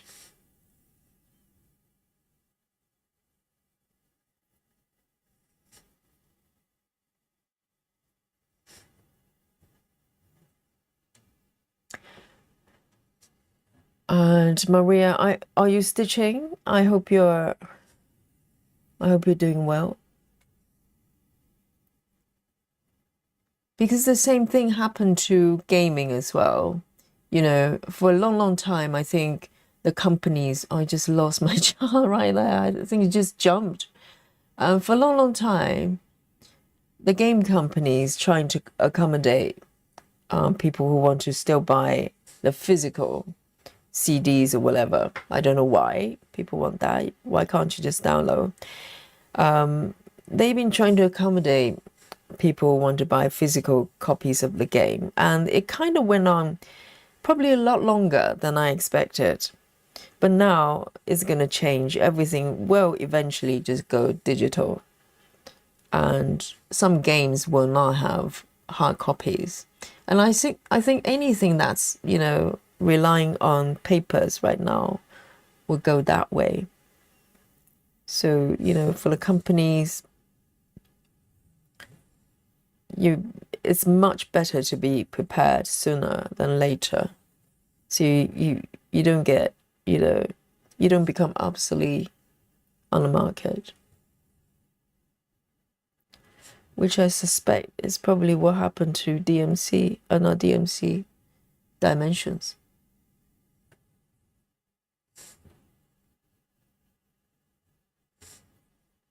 So you can have the best of both worlds, you know. You can still satisfy people who love buying kits, ready-made kits, but at the same time, they have the option to work with digital copies if they want to.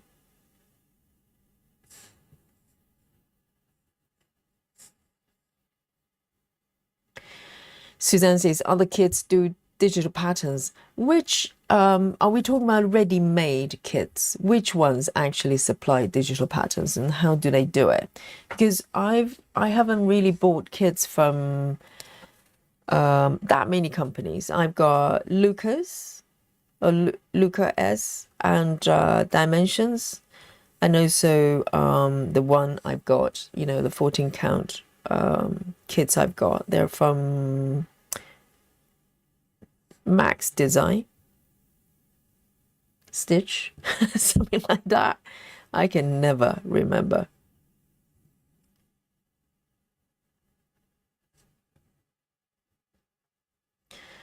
And, you know, some people still have printers at home. Maybe they can print out things, but I don't think people are going to have printers for too long. It's just one of those things will probably eventually get replaced by other things.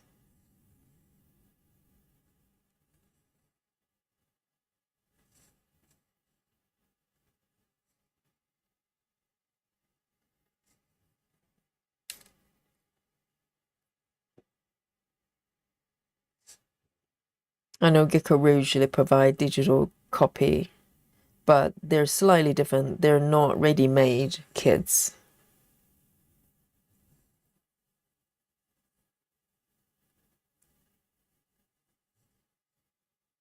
Oh, Luca S. I wonder how they do it though. Do they give you a code or something that you can download? Because it can be done, you know. You just need to manage it. I mean, you ultimately you can't stop people from passing the charts around, but you can make it a little bit harder to do.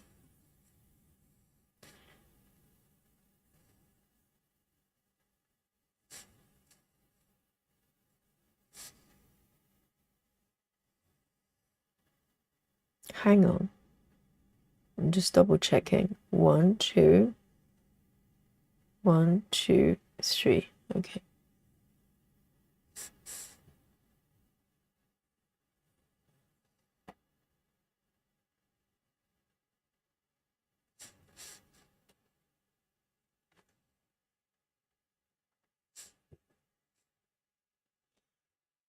And also, there's another company that's quite well known as well. Are they Russian? They do a lot of really beautiful patterns as well. I can't remember the name. I'm just not good remembering them.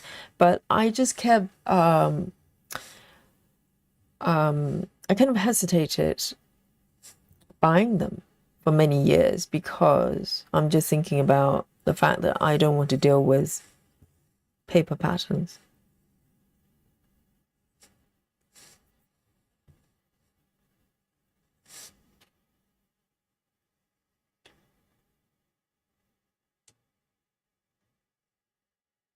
Suzanne says, I can't remember what the company is, but this one also has their own app. Really?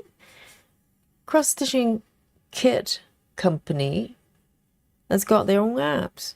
That's interesting. Does that mean you have to create an account?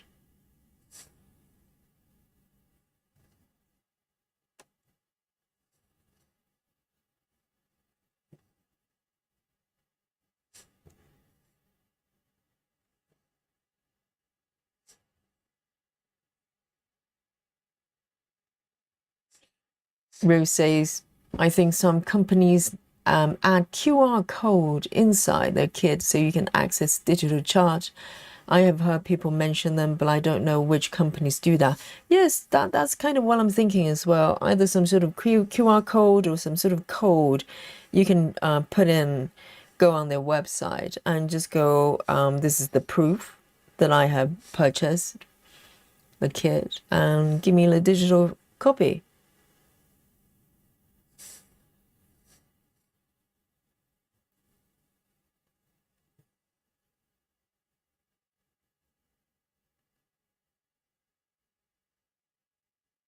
Because, you know, if not, people like me, I'm going to think twice and three times before I buy any kit.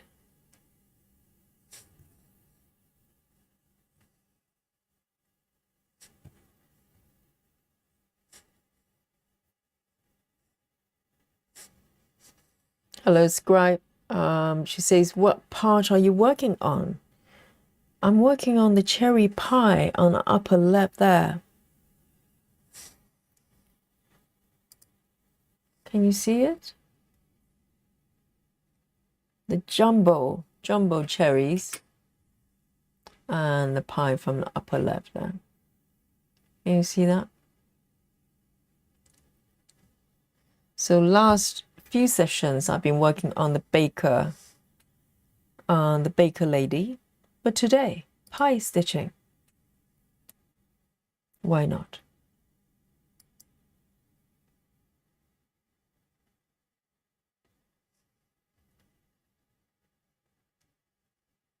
It looks delicious.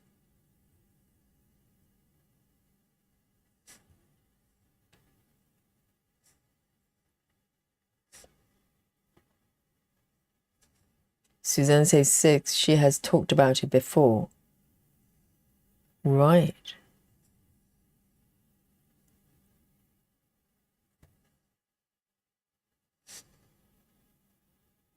And the thing is, you probably want to make it upfront, make it very clear that you could do that. Otherwise, because I have not bought any kit, physical kit, since maybe 2018, since I bought those 14 count projects that I've got.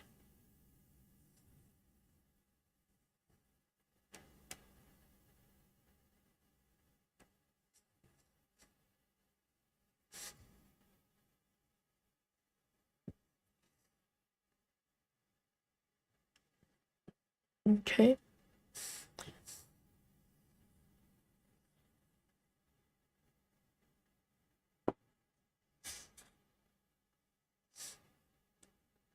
$902.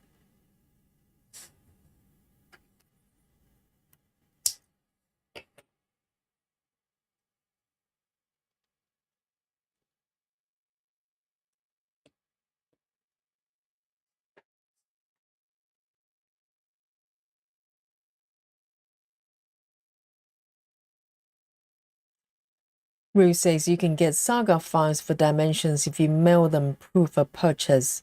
Well, the thing is, the situation with dimensions, can you get a Saga file from dimensions? I'm not aware of that. I know you can probably get PDFs, but the thing is, dimensions is kind of slightly in the air right now because I think they were bought by a sewing pattern company. I think it's called Simplicity. And then Simplicity went under as well. So now they're owned by some sort of mysterious company. And looking at the Dimensions website, to be honest, I cannot see that they're actually doing anything meaningful. You know, the fact that they don't even host their own shop. You can't buy their kits via their website. Everything's redirected to Amazon. And what that says to me is there's nothing really being, you know, done for the company. So they're not creating new products. They're not building and improving their websites. 310. Oh, 310. Hello. Spooky bingo with myself. Yes. Spooky bingo here. Hello.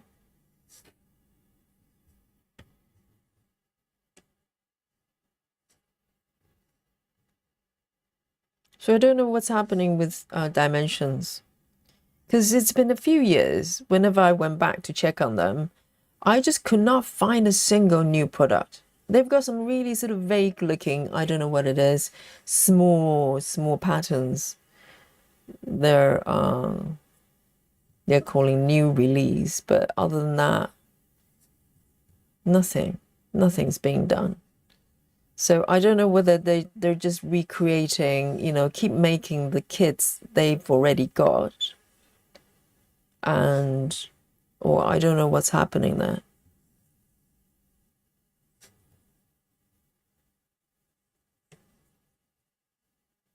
I think it's owned by a company called is it Aperture or something, or Adventure, something along those lines.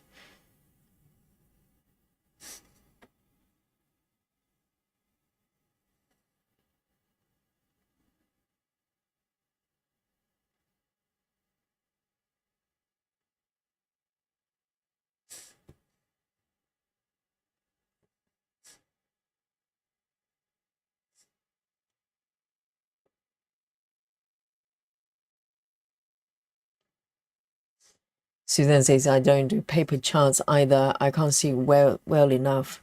Well, the problem is once you have worked with digital charts, you know what it can do. It tracks all your stitches, it calculates, colors, you can reference to swatches, etc. And it's things are just so much easier. So once people have got used to that, it's very hard to go back to paper patterns. I know there are paper girls in the chat, okay, and that's great. But I think majority of people probably prefer to make their own lives a little bit easier.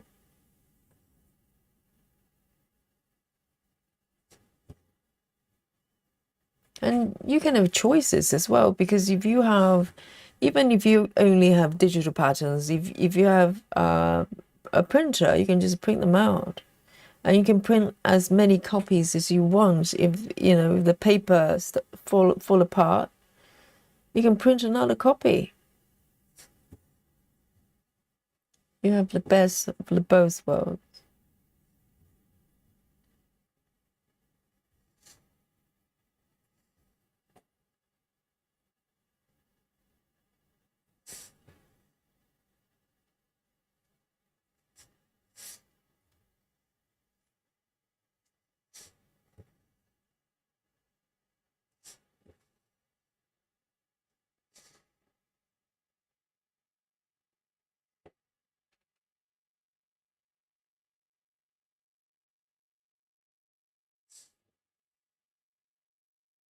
I think it's a little bit quite similar to the books as well. There's a lot of people probably still want to buy physical books, but the fact that the majority of the books have a digital form and now even audio forms as well. You're just giving people options, isn't it?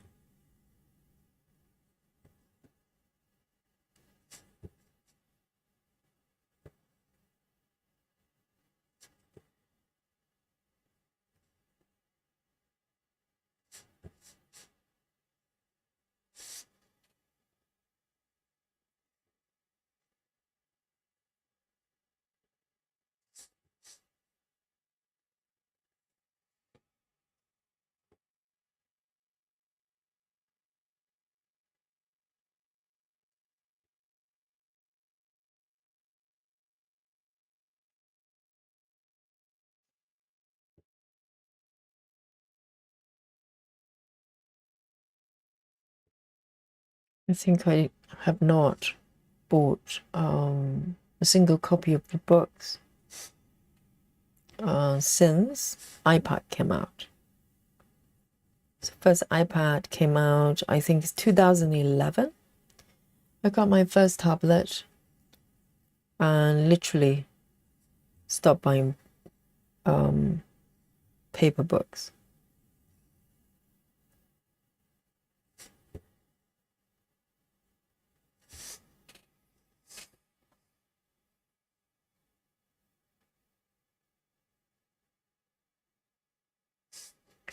Lizzie says, I thought Dimension has stopped production. Really? Have they? Have they stopped making kits as well? Are they just selling what they've got? I hope not. That's not a good sign. It was quite clear to me they have stopped creating new charts, new products. You can just tell, because there's just no reason for a company to not have any single new releases, like meaningful ones, you know, for years, probably since before COVID. I have not seen any sort of new patterns. And you know, the Maggie that I'm stitching on, it's been around for 30 years, I think.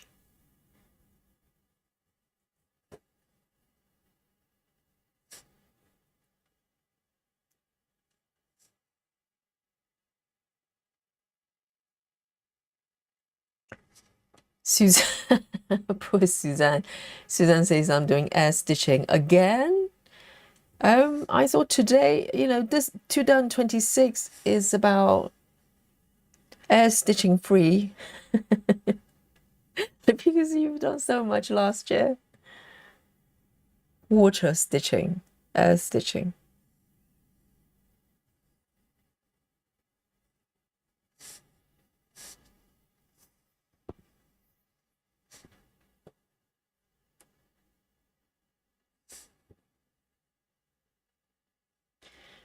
And can't think of better name, says the audio book I was listening to last night sounded a lot like Yogi. Really? Well, there you go. I've been moonlighting.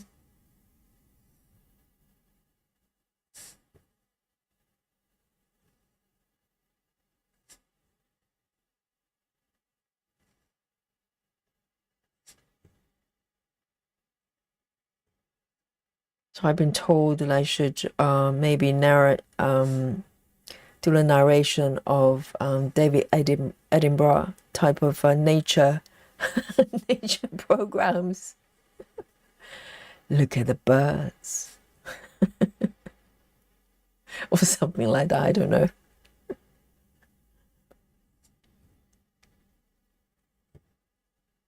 I think that the reason David Edinburgh his program works not just because his voice, it's the fact that that's his own words, isn't it? He's not just reading scripts. That's his knowledge, his own expression.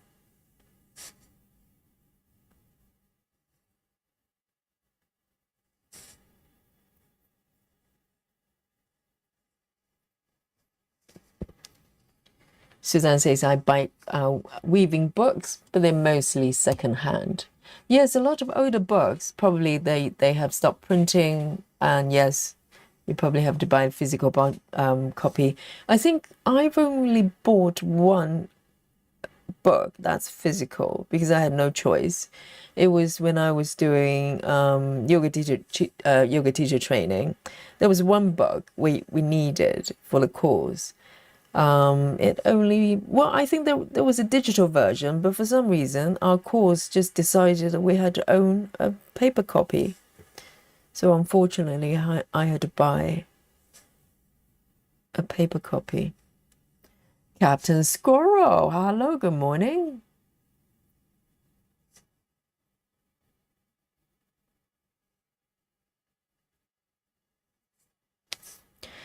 And Ruth says, I still have a lot of paper patterns. Yes, I think it's a little bit, I draw parallel to paper copies versus digital copies to the situation with either the games, you know, downloadable games, or physical copy games, or maybe a little bit like the music as well, you know, CDs and digital files. There'll always be a transition period that there will be strong liking or disliking of one or the other, you know. So I think with music as well, some people will go, well, why do you still need a physical disc to do what, you know? Because what you're after is the content, that's the music. I want. And I think the music is pretty much transitioned to the point that now it's all digital. I mean, do they still produce CDs? I don't think they do. I think we're past that.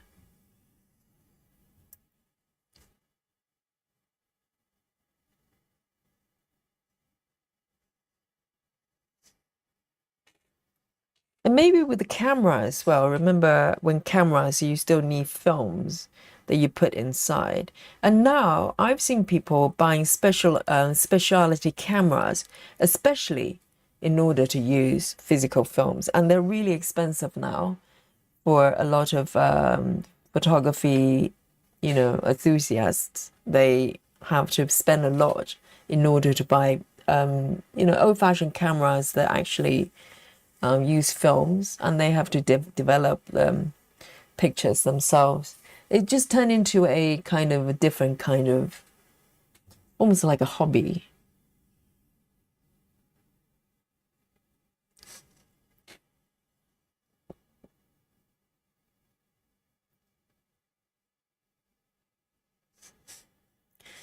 Can't think of a better name. Says that means you can be a voice actor too. Oh, that's very kind. I think voice actor is slightly different because you're acting, right?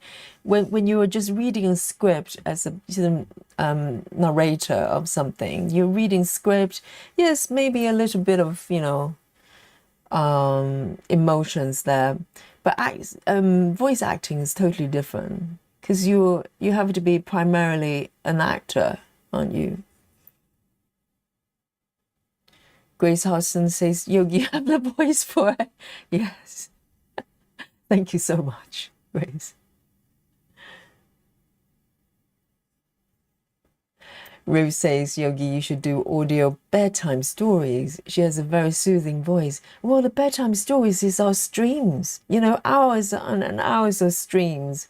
You can just play whatever you want as a sleeping aid, a bedtime story. About stitching, okay? About stitching very slowly, guys.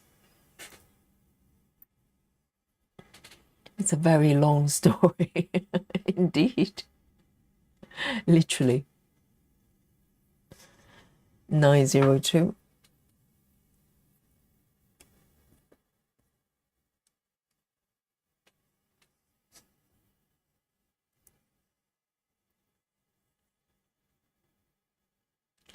Lizzie says, I love purchasing paper copy books. There's something satisfying about reading proper hardback book. Oh, yes, I like the smell of books. Don't get me wrong. Because it's a physical object. And there's something about your life, when you're reading the book, part of your life becomes part of the book. As you turn the pages, sometimes maybe coffee stain here and there, or maybe if you try to bookmark certain pages by folding the corners. It's a little bit like stitching, because when you're stitching, you're literally touching every single stitch here physically at some point. And it's a very personal, there's a personal connection with this thing. And I think that happens with books as well, because normally if we read a book, we probably don't read it for half an hour. We probably spend days or months reading a book and maybe go back and read some more over and over again with some books. So there's a kind of emotional attachment to the whole experience.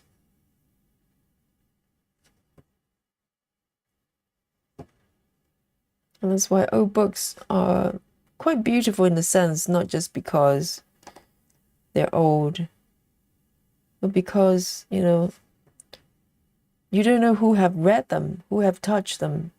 They're like antiques, aren't they? In some way.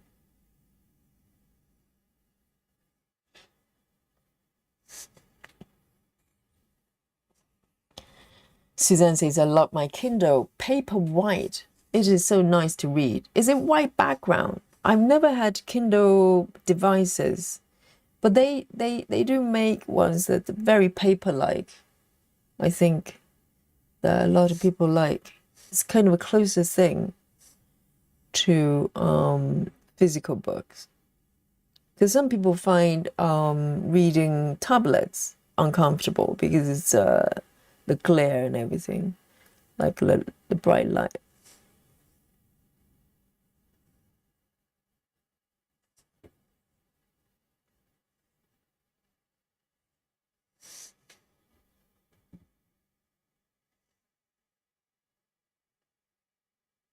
Susan says they produce records. People like to collect them. Oh, you mean like vinyl records? Yes, I think it's turned into like a special hobby for people. It's a little bit like those cameras I was talking about, just going back to the olden days. So just different kind of mechanism. But ultimately, these are kind of devices and mediums. They're transient because, depending on how long a time span we're looking at, these things have to change. The hardware will change, but ultimately we're after the content. With books, doesn't matter whether digital or not, we're after the words, we're after the content. And same with music as well. It doesn't matter what medium it comes through. We want the music and the games as well. So I think the mediums, people are attached to them, but ultimately that's not what we want them for. We want the content. If that's what you are, what you're after, it probably it probably doesn't matter what shape or form that you get it.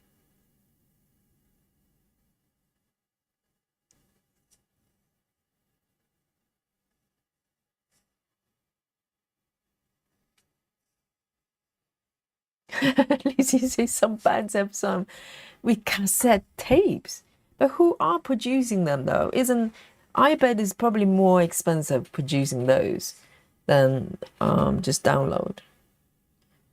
Digital download is definitely cheaper.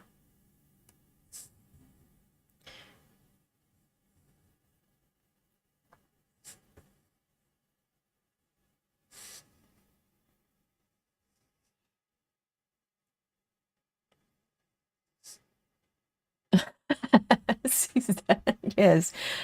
If every stream is a storybook, last night the story was about kale, so eloquently. Yes. Illustrated by Suzanne. Yes, yesterday was about a kale and why you should eat it. And be nice to vegetables, okay? Be kind to vegetables. They have feelings too.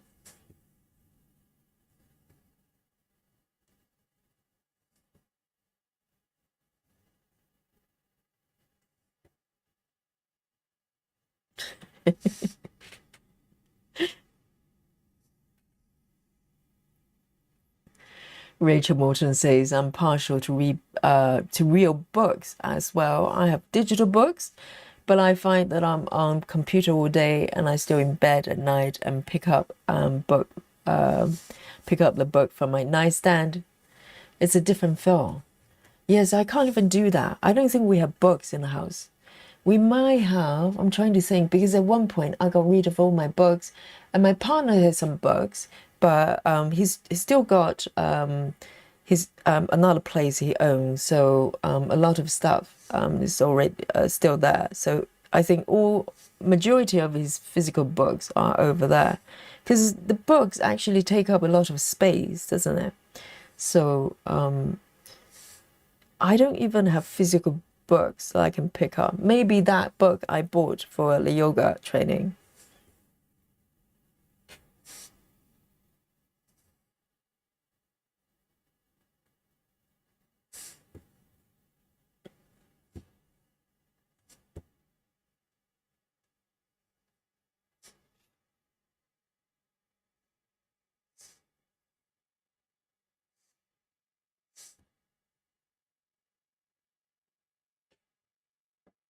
And the thing is, the trouble I have now, if I read anything that's on paper, you know, any kind of letters or books. I have a habit of doing this. I just want to enlarge it, going like, you know, like, can you enlarge a little bit on papers? I know it's a modern problem.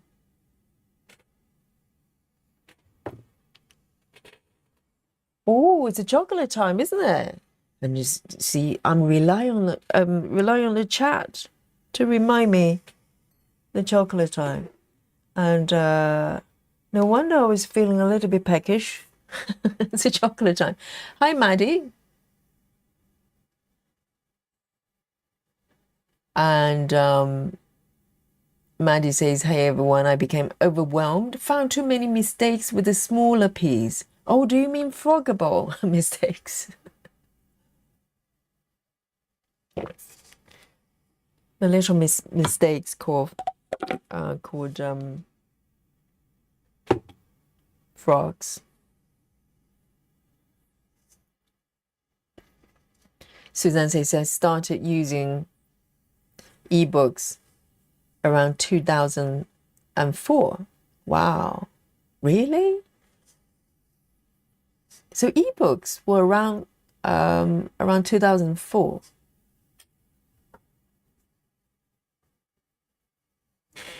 Yes, chocolate time, guys. I'm gonna have a few pieces of chocolate, and today, as I am officially run out of my buttons, let me just zoom out a little bit here. I'm gonna bring on my big block of chocolate, entire bar, okay? Montezuma, 74% Fitzroy. Yes, let's go. The only criticism I have about this chocolate is it's got paper wrapper, okay? I like my tin foil wrapper. So this is one thing, unfortunately. Thumbs down, but the chocolate is delicious. Chocolate is delicious. So I already have a few pieces this morning. I was hungry on the way out, so I had a few pieces. But this is a new block. Bring your own snacks, okay? Let me know what you're snacking, what you're drinking. I'm having my coffee.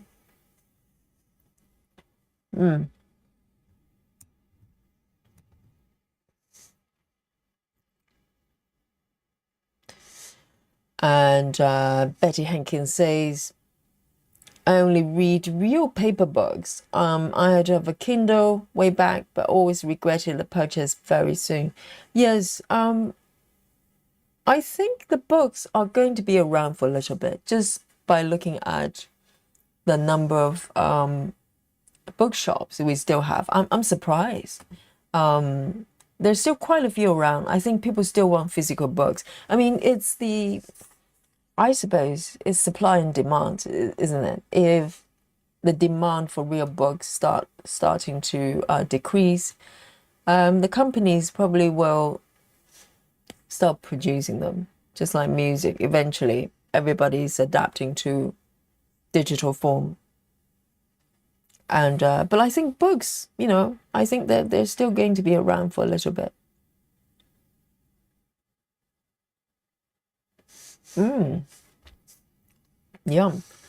Sudan says the paper white device has a really interesting texture to the screen. It feels like paper when you touch it. But isn't that does it not kind of mess with your head, because you're holding a digital device that feels like paper, so you want to interact with it like a paper. You probably want to flick the pages, but it's a digital device, so you can do digital things, you know, pinch and zoom, changing the settings, make the font bigger, smaller. It probably mess with my head. I'm quite comfortable with a tablet though. From the first time I had it, because before that I had iPhones already. So, you know, tablet for me is just a larger size of iPhone. And I just got used to it really quickly. I stopped writing with pens, you know, at that time I probably have a stylus of some sort with the, you know, the early model of iPad. And I just went from there. I started drawing and writing, taking notes, everything on my iPad. Oh, Maddie's working on the bear.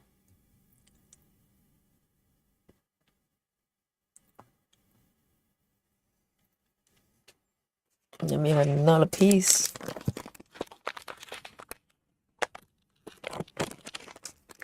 I'll let you listen to the snap, okay?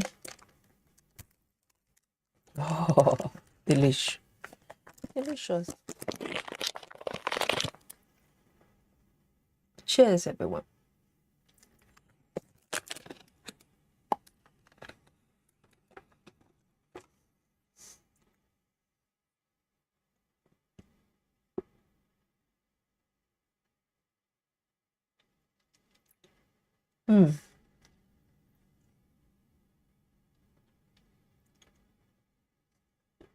But vinyl is a little bit tricky, isn't it? Because you need like a special machine to play vinyl. I think my dad used to have one when I was a kid. But because vinyl is completely exposed, isn't it? So the dust, you can collect dust, and also you can get scratched. I think CD as well, you can scratch CD.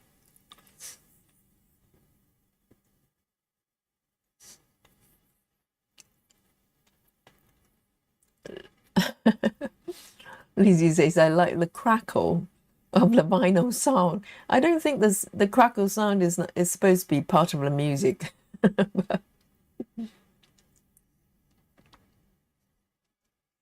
Ruth says, I still have some vinyl records. I need to buy a record player to listen to it. Exactly. And those players probably cost a fortune right now, nowadays.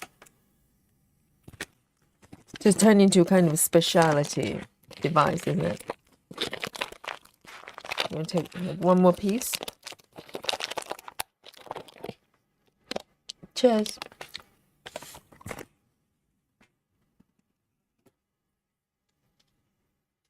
It's a little bit random from Lizzie. She says, I collect pens. To do what? To write?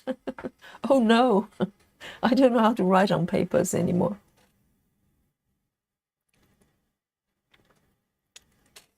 Even credit cards, you know, used to, if you, before Apple Pay and stuff like that came along, you used to have this, well, at least over here, you have to sign when you check out at the till, so they can match your signature with your card. But now, even that, you know, it's all gone. So, you know, the opportunity to write on a piece of paper is zero right now. There's no need to do that. Well, unless you choose to.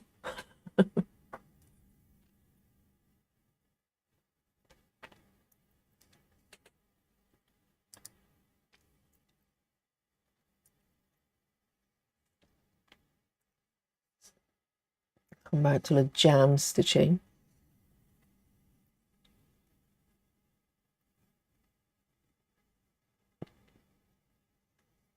Okay, 3862.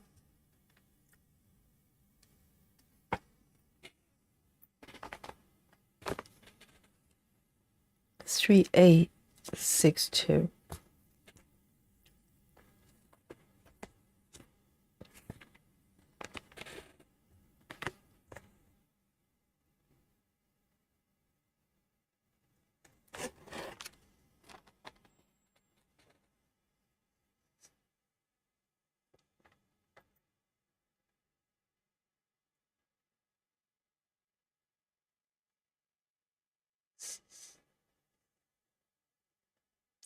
Suzanne says they have USB turntables now. Is turntable the thing you play vinyl records? What does that mean, USB? Does that mean you connect it to the computer?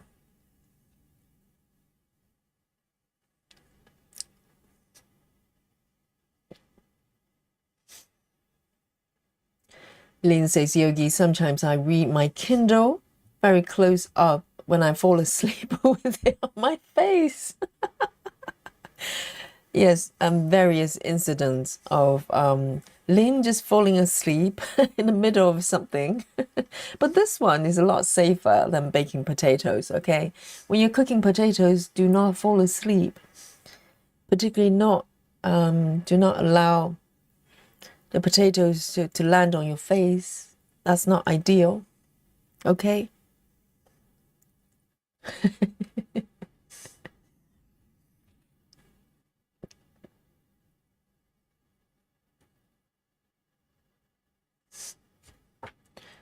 You know, we do talk about power naps, and it's important to have power naps, and you shouldn't feel guilty, but try not to have power naps while you're cooking or holding a device that's going to land on your face if you drop it. Safety first. Safety first.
Oh, Lizzie's not happy with the ads.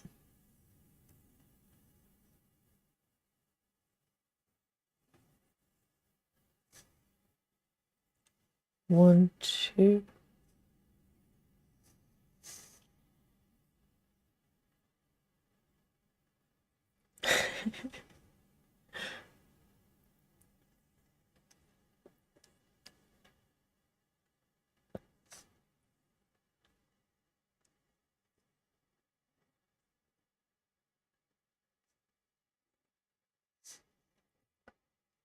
One, two.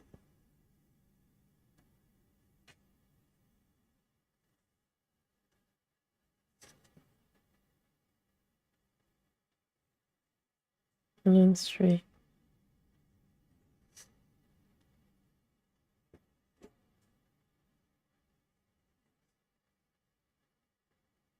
I think the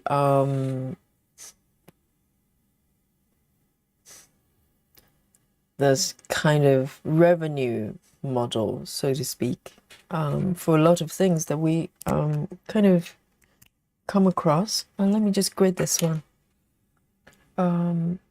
1, 2, 3, 4, 5.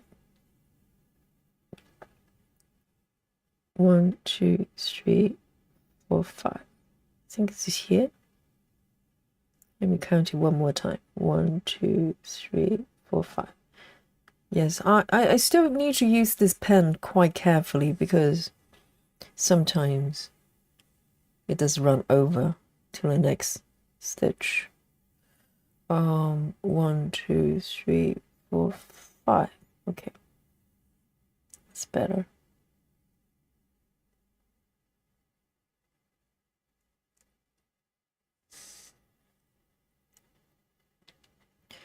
I think the traditional advertising model has been, I think we kind of just do things that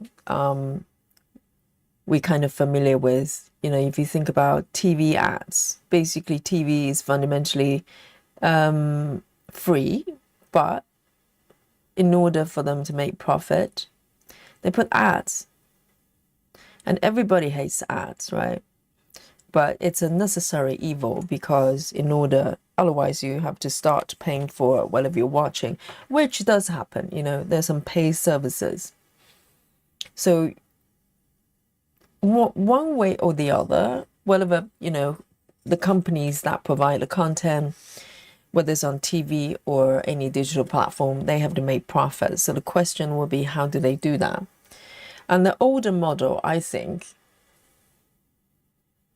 the majority of the companies understand is to put adverts or charge membership fee or both. So you have the option to, like YouTube is a good example. YouTube it's free for everybody technically, but if you're not paying for their membership, if you're not paying for the premium, you see ads, and everybody hates ads. So some people, like, I pay for a premium because I watch YouTube so much. So YouTube for me it's a pay service at this point in order to be ad free. So I think people are probably annoyed by both because they go, well, it's supposed to be all free. But if you think about it, why should it? The people working at YouTube, they need to be paid. These are, people having proper jobs. The money has to come from somewhere. So they either charge you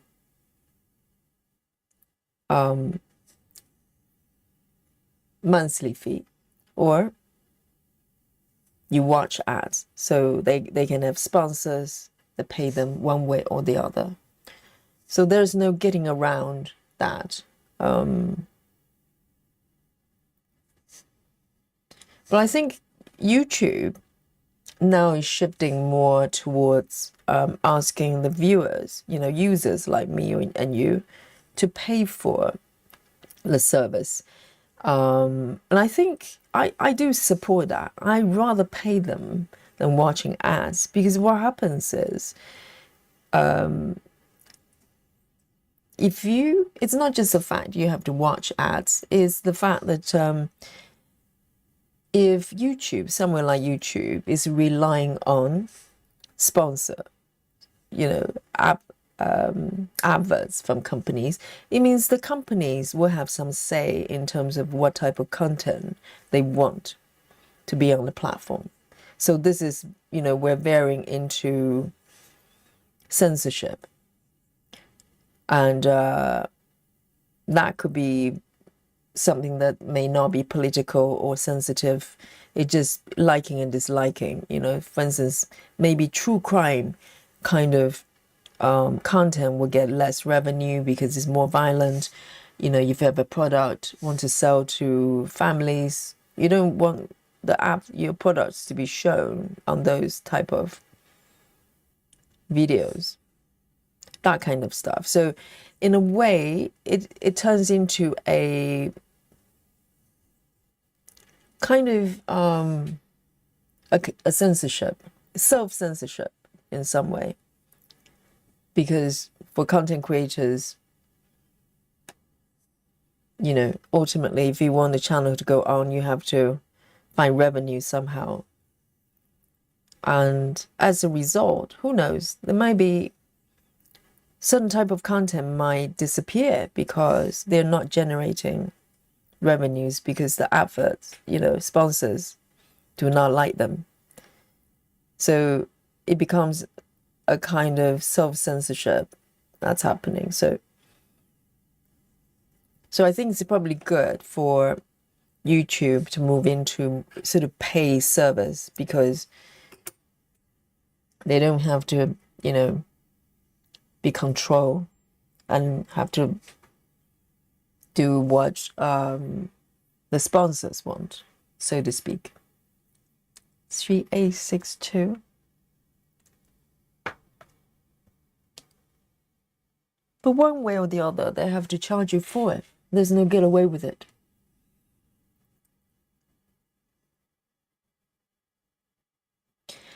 Lynn says, Yogi, it's quite funny when you go quiet. All I can hear is the guinea pigs eating their supper. Of course, my partner is in the dining room. Do they eat really loud? So I need to keep talking so I, my voice can drown out the eating noises.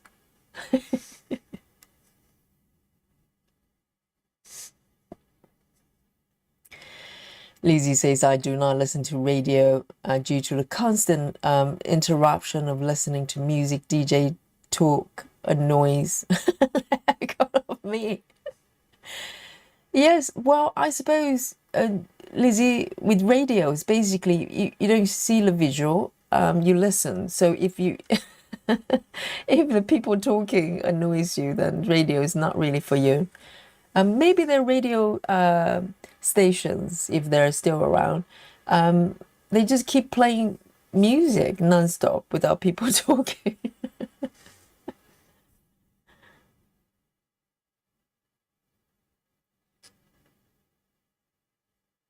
Yes, Lizzie. So you pay premium not to have ads. I think eventually, yes, I think more and more people are having premium because it's a choice, isn't it? You can't really go, well, I just want it to be free and no ads. It doesn't work like that because these people have to feed, have children to feed, and they're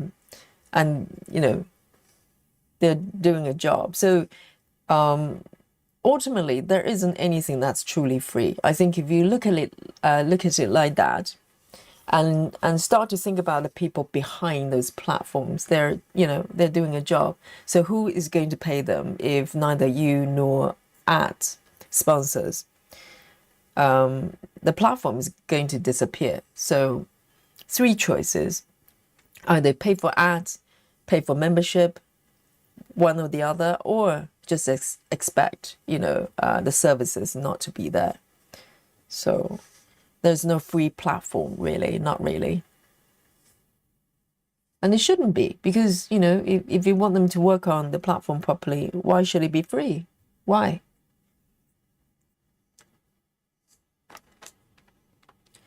$3A62. $3A62. I've got a few more stitches here.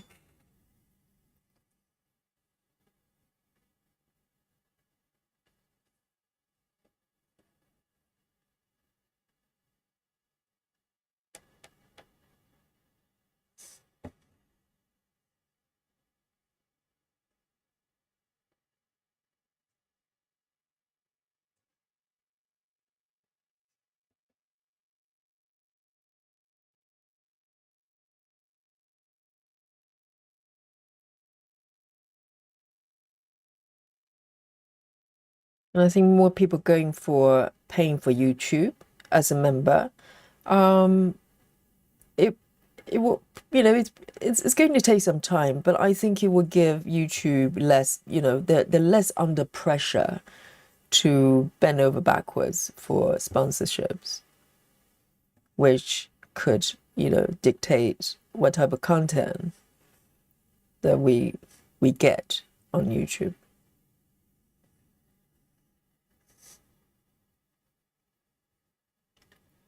Janine was lurking and it suddenly came out.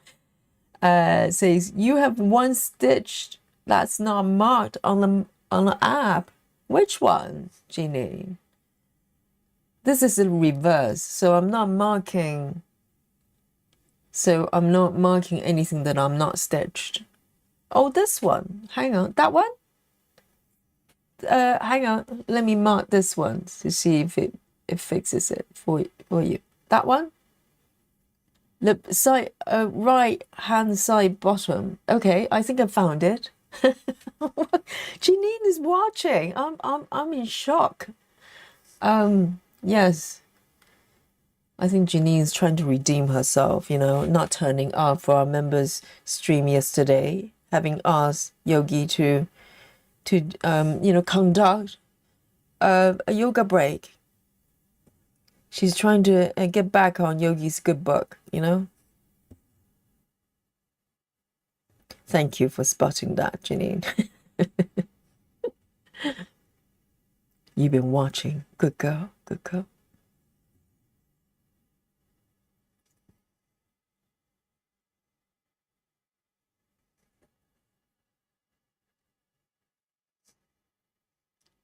Have I got it, Janine? Yes, thumbs up. Good. It's teamwork, you know?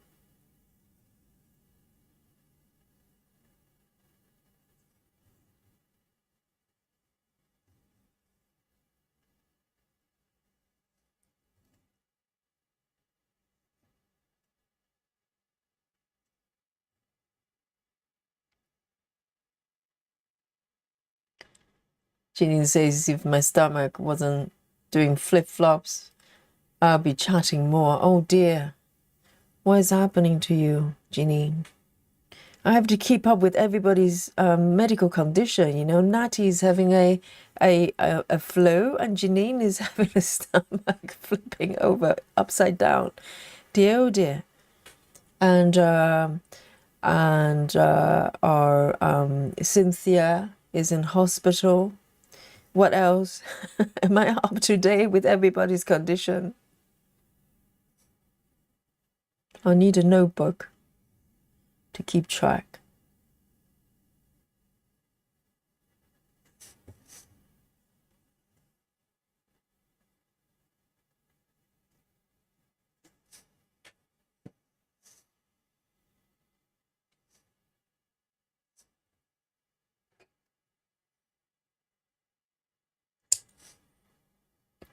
Oh, tummy bug. Tummy bug. Is that food related? Have you been eating kale by accident? Did the husband sort of, you know, contaminated your food with kale? Oh, that's so mean of him.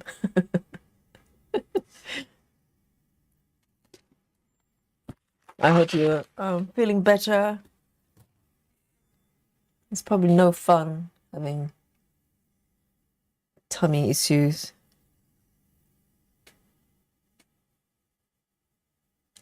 But the thing is, even the tummy is playing up. The eyes are not for Janine. Eyes can see. The beady eye.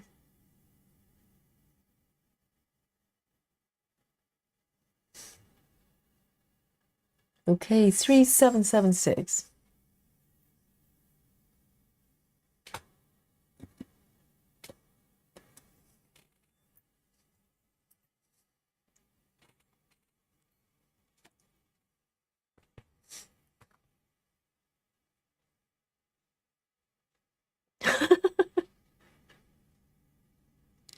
Oh, so it's contagious.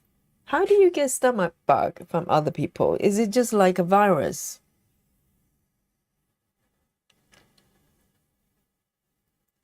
Susan says that's why I don't go outside. But the thing is, the body has to be challenged from time to time, you know. If we don't get viruses from time to time, the immune system is going to go down. Where am I here? I think I missed a few stitches over here. 1, 2, and here.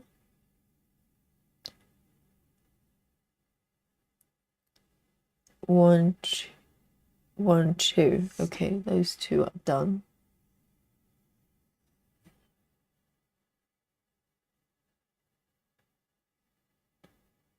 Oh, this bit is a little bit tricky. 1, 2, 3 here.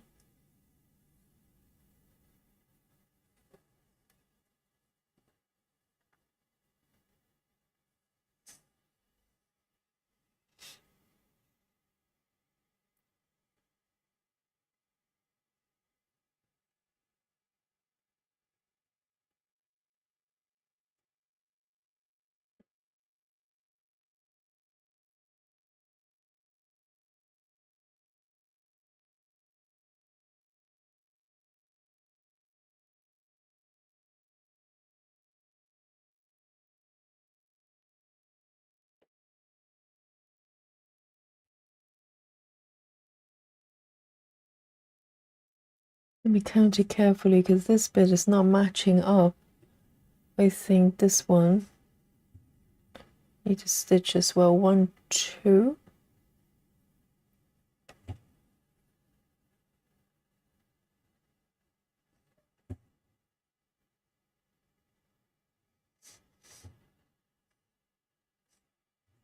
That's three.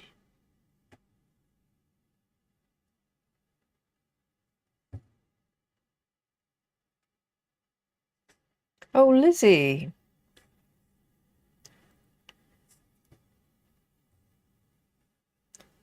And Lizzie, take a few deep breaths, you know, and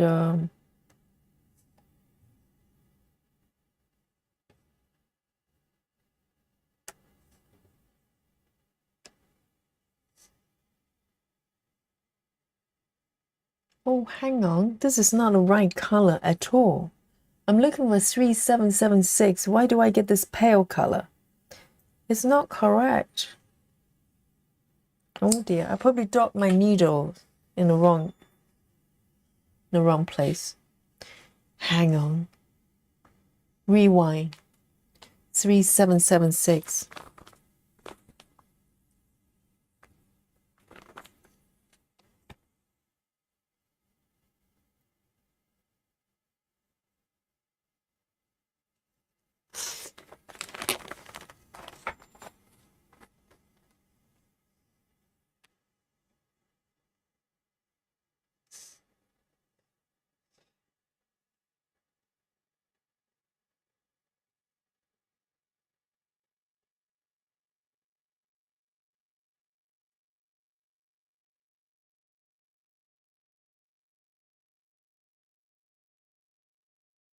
And Lizzie, you know, sometimes things take times. There are certain things, particularly emotional things, whatever we have gone through in a past life, present life.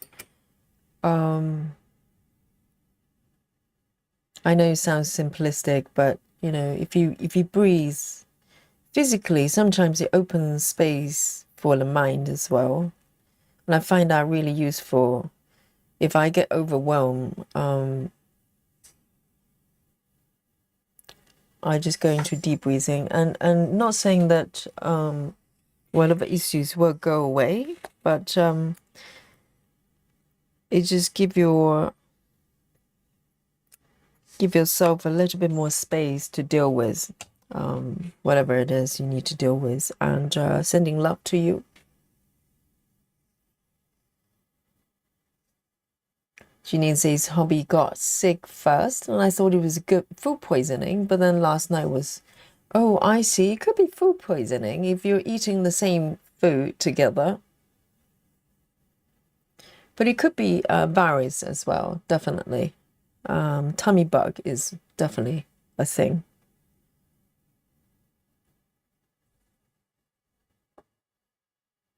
So this is the correct color.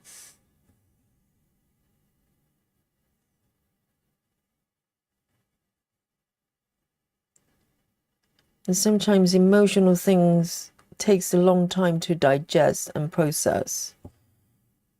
It's not something that you can just make it go away necessarily. You can start to process it. You know, it's like digestion of the body. You need to emotionally digest it, and eventually you can process it and channel it into something else. But it takes time sometimes, and it might come back and hit you from time to time for sure.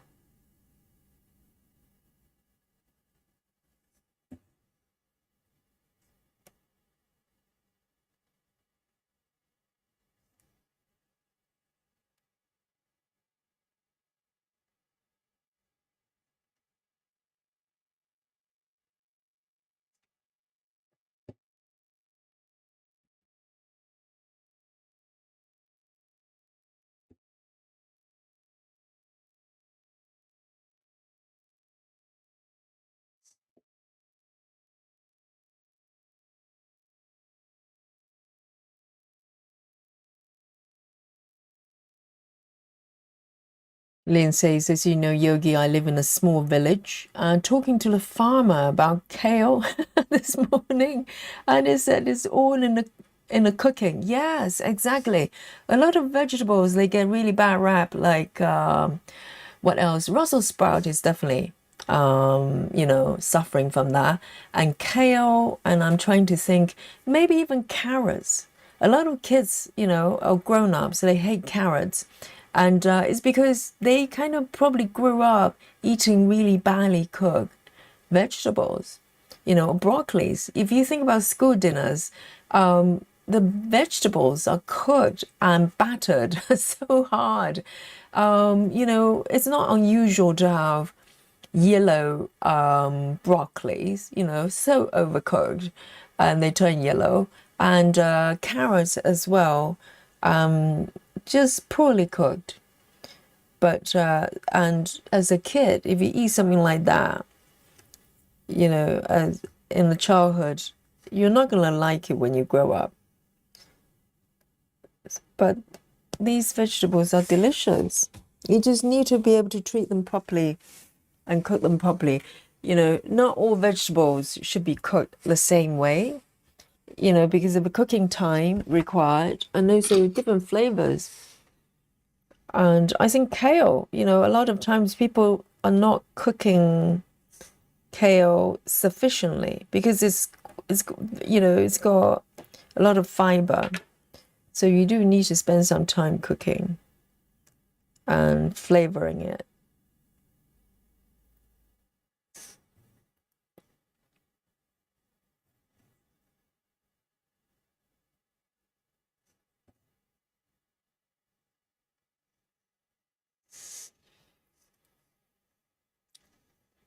Lizzie says, I want to eat that pie, not stitching it.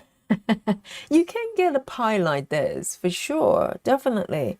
You can probably get a pie like this. You probably have to put the cherries on top yourself, but you can probably get cherry pies.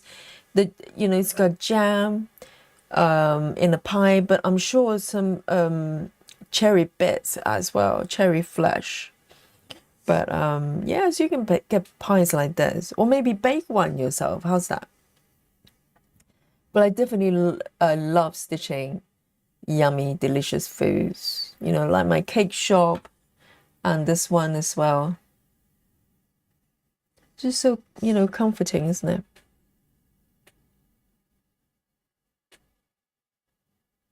One, two.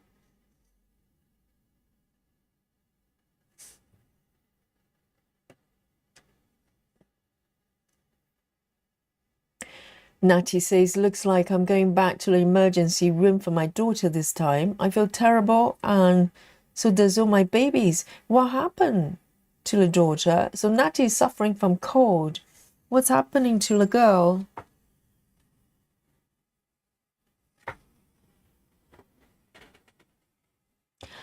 Oh, but Lizzie, you've got something there. I prefer carrots raw as well.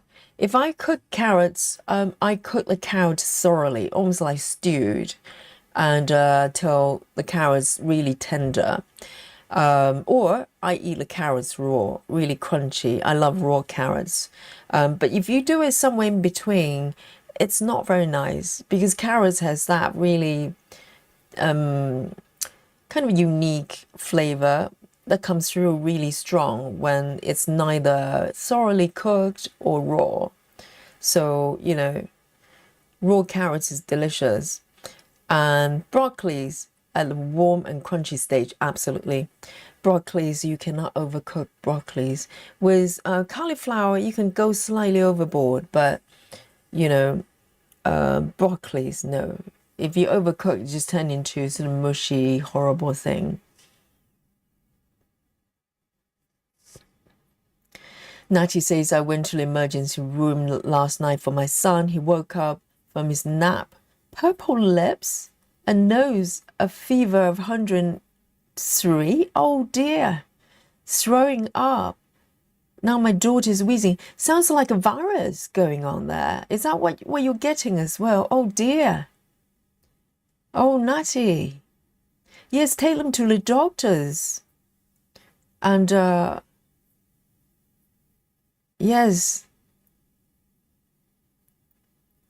Oh my goodness. Maybe there's something going on, going around.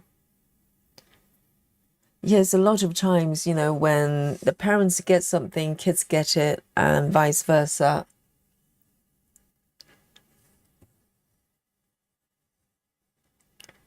Yes, go to the doctor and hopefully, they're going to get sorted. Oh, that's really high fever.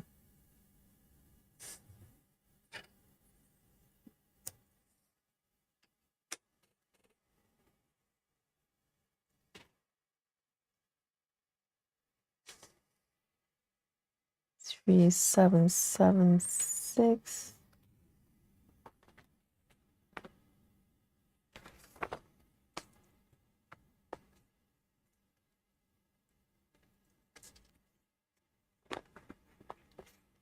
You need to look after yourself as well. You're not feeling well either.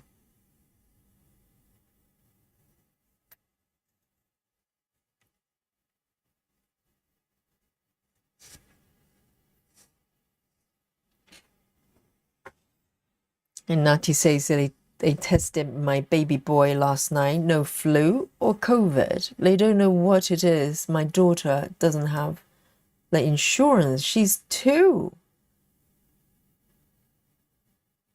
Oh, right. So you need insurance for, it doesn't matter how young it is.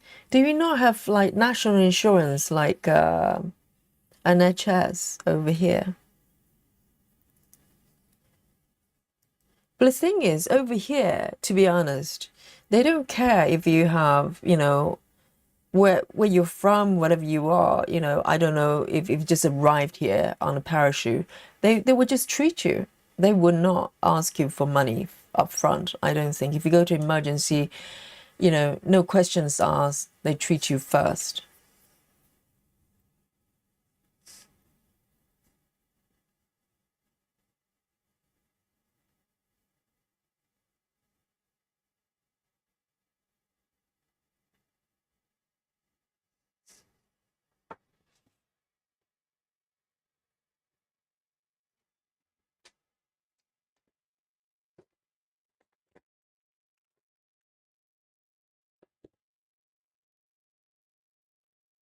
I think it should be every single citizen's right, human right to be treated with medical care sufficiently. That's most basic.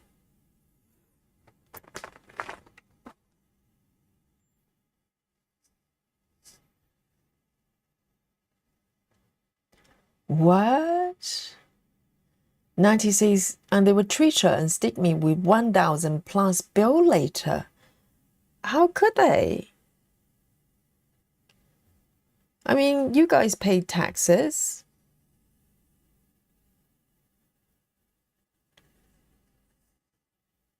What are the taxes for then? That's insane.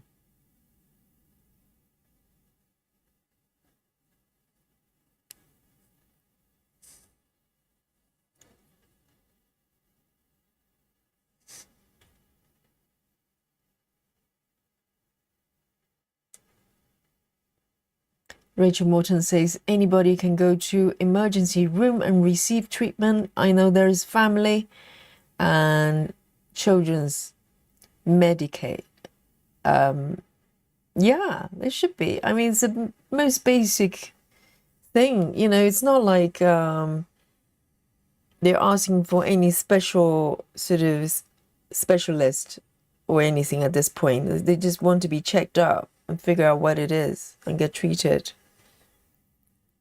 If it's emergency, it's emergency.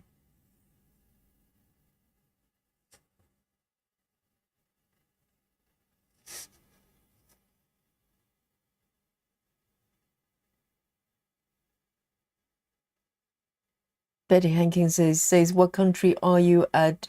2-year-old doesn't have insurance. I think that is in America.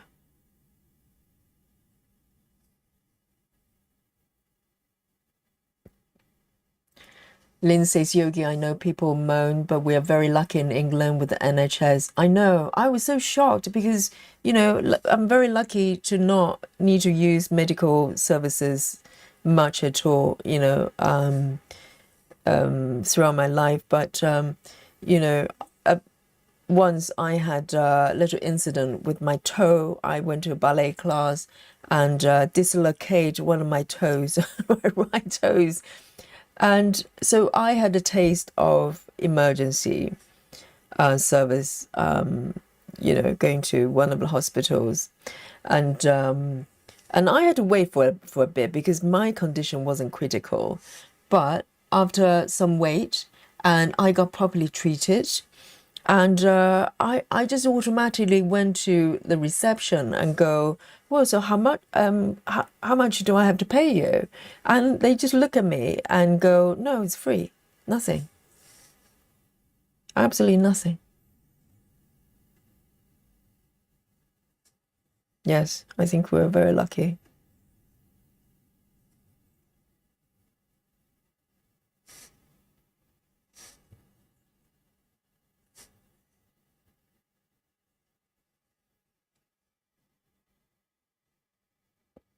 Nancy says, I'm in New York. My son has insurance. My daughter's got cut off when she turned 1, claiming my home made too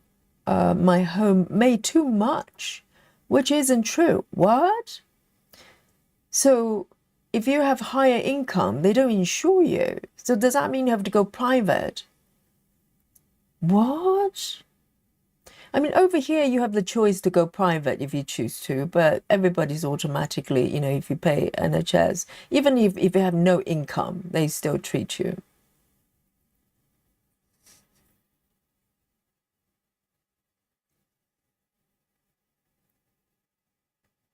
Yeah, but Betty, you're in America as well, and Nat is in New York in America. So how come you don't have the same policies?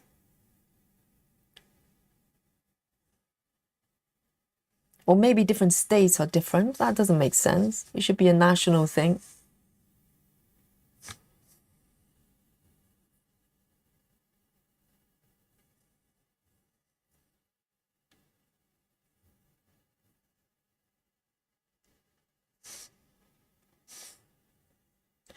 And I think people who complain about NHS here, they have not looked around to see what happens to other countries. They have no clue.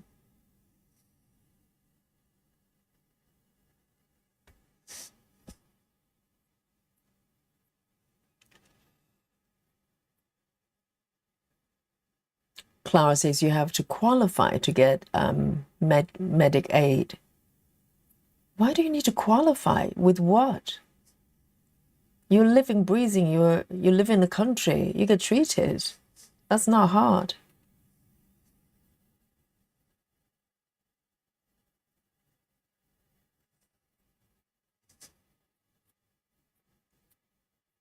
Betty says even with insurance, I have to pay 25%. This reminds me of the vet insurance here. NHS here is brilliant for human, but for vet, it's a wild, wild west. They can charge whatever they want. And if you don't have pet insurance, you're screwed.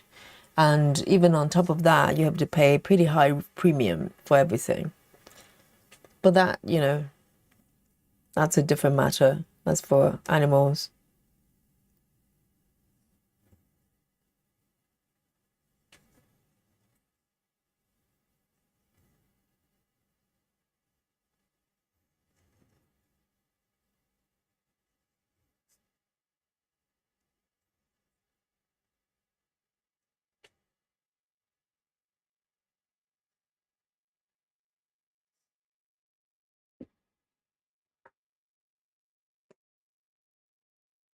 Now she says last year my daughter got sick, took her to the ER. They took her temperature, told me to give her Tylenol, and ended up having 500 bill for them to check her temperature.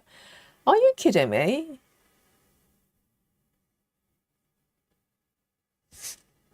500 for a checkup. What? That's like science fiction. Wow. Betty, you're paying $1,200 monthly. Is that correct? For insurance? Is that private, as in sort of premium treatment, or just to get treated and covered? They're having a laugh. I think someone is just laughing all the way to the bank.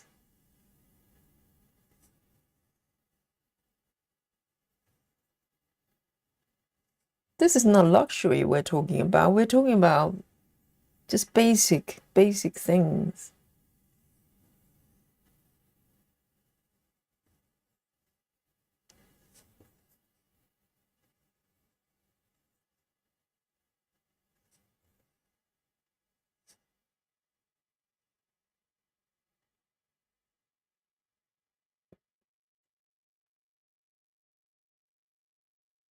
So Natty, are you in the hospital now? You have to be, right? Cloud says it's for very low income only. Oh, so you have to be low income to be insured? So you're being penalized for making higher income.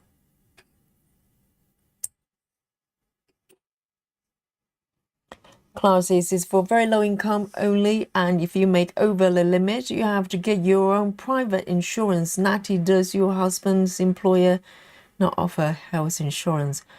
What?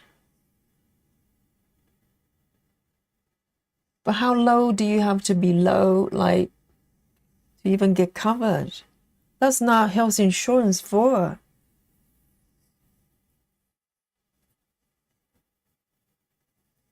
A17. A17.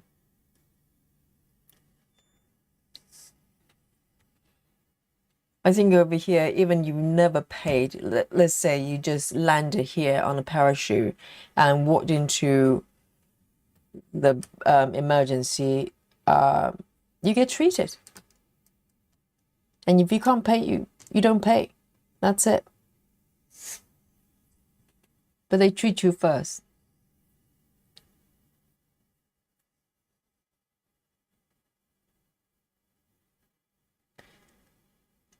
Rachel Morton says emergency room is very expensive. Usually you can get same treatment at primary care or health departments for much less. Oh dear. Because emergency is precisely why it should be free, because people only go to emergency when it's urgent, right? We're not talking about chronic issues or something that's slowly building up. People only walk into emergency because they need treatment now.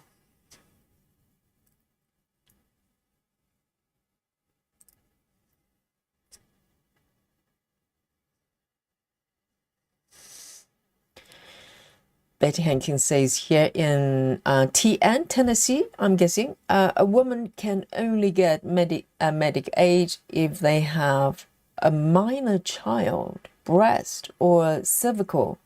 Oh, cervical cancer. Even if below poverty. Dear, oh dear, who do they serve? Those doctors. Who do they serve? That is so strange.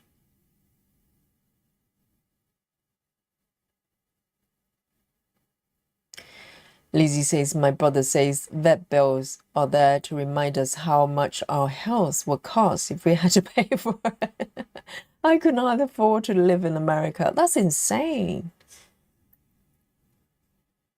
Because we're not talking about luxuries. We're not talking about, what kind of car you have, a good car or a basic car. We're talking about saving lives.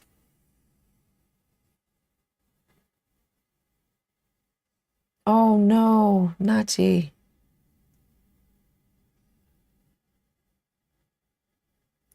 Betty says most Americans can't afford to live in America.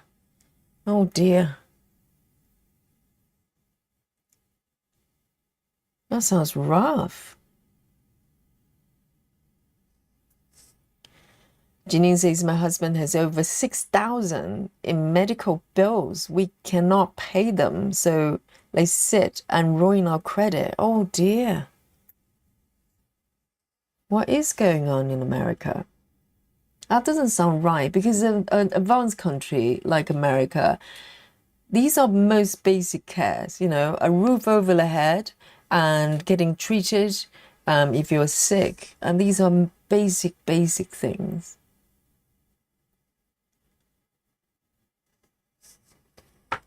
That is so strange.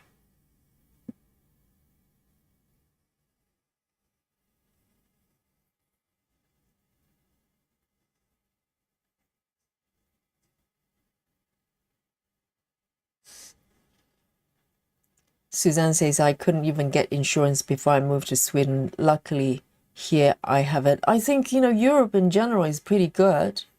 I don't know if they're as good as NHS, but these are basic human needs.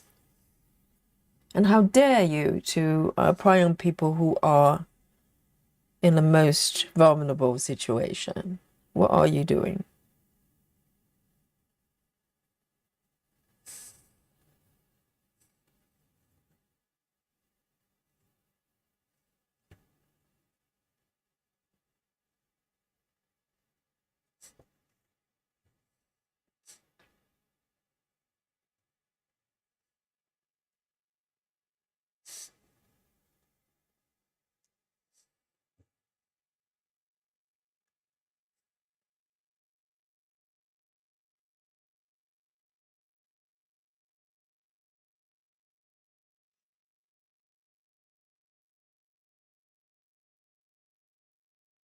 Right, so they would provide treatment, but they will send you a bill. That is so strange. Ruth says in Australia, we're all covered by Medicare. 1% of our income is for Medicare. If you earn over 180,000 a year, you can pay extra 1.5 with your taxes unless you have a private insurance. That is brilliant. I mean, over here, for income, you do pay health insurance for, I think it's about 10% ish. But obviously it's proportional to your income. And I think even if you have no money, they still treat you. I mean, that, you know, I think that's what everybody paying taxes for, is to cover for others as well, not just for ourselves. That's part of, you know, being a civilized society. If you have more, you share a little bit more.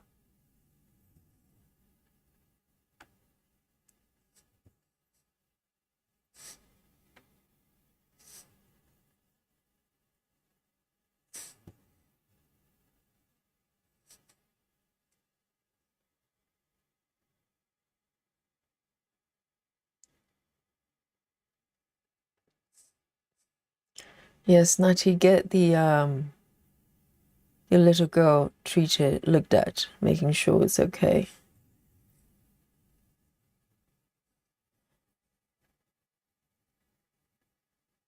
Lynn says, Yogi, sounds quite worrying. Thank God for NHS. I know. I think, you know, the health insurance is the proof whether the society is genuinely, the country is caring for the people, because it doesn't matter what, you know, what advanced things you have, the fancy policies you have, if you're not looking after your people's health, their well-being, you're not good as a country. You're just not.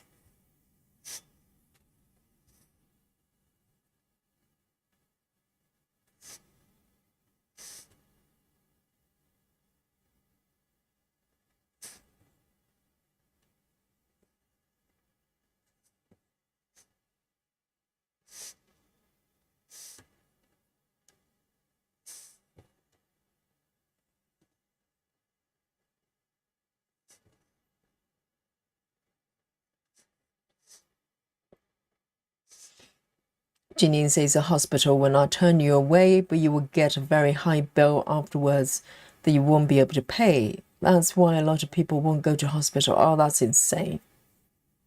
So where do they go if they don't go to hospital? What do they do?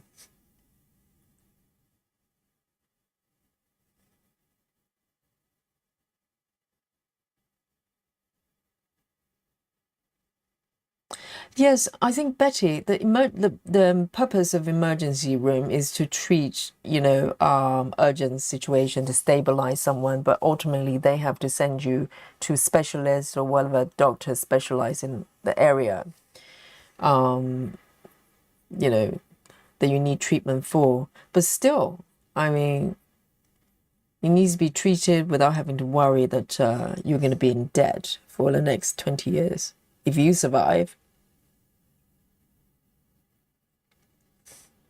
That just seems so insane.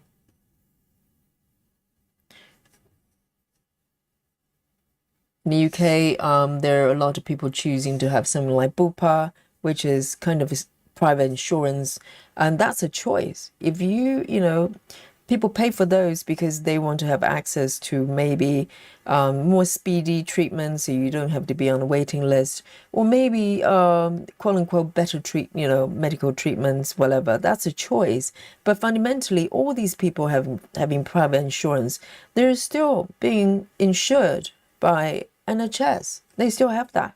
Doesn't matter what happens. So private is a choice, not, there to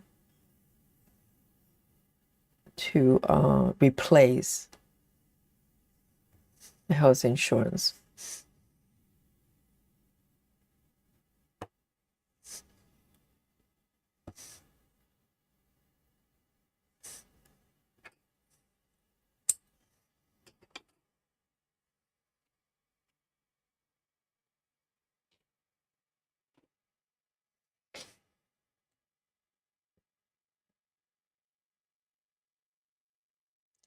Lizzie says home remedies. Well, for small things, maybe, but particularly if you have young children, I mean, even small, seemingly small things could turn into big things if you're not careful for the young and older people. And you have to go to hospital at some point if you're.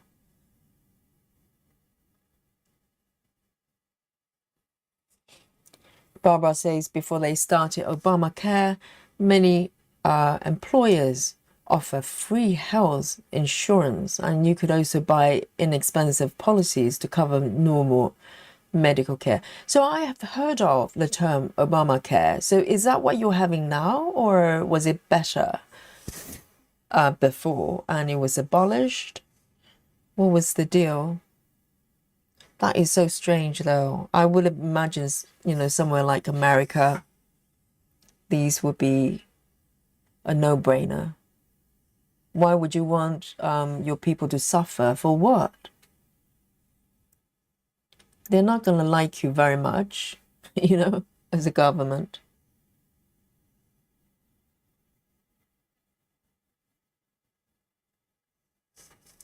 $902.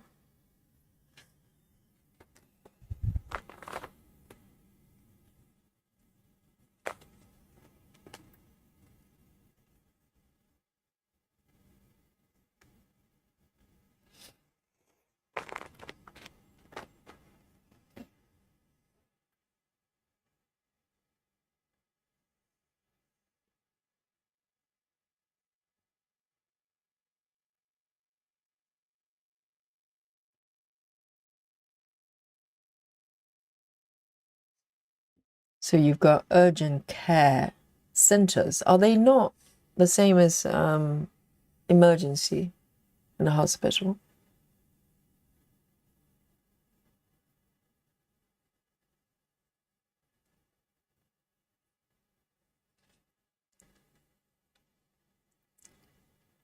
Right, Natty. So the girl would need antibiotics. So it sounds like some sort of flu virus is affecting her breathing. Yes, particularly, when parents having children going through sort of illnesses, the last thing they should be worried about is whether they can pay for it, right? That just doesn't make sense.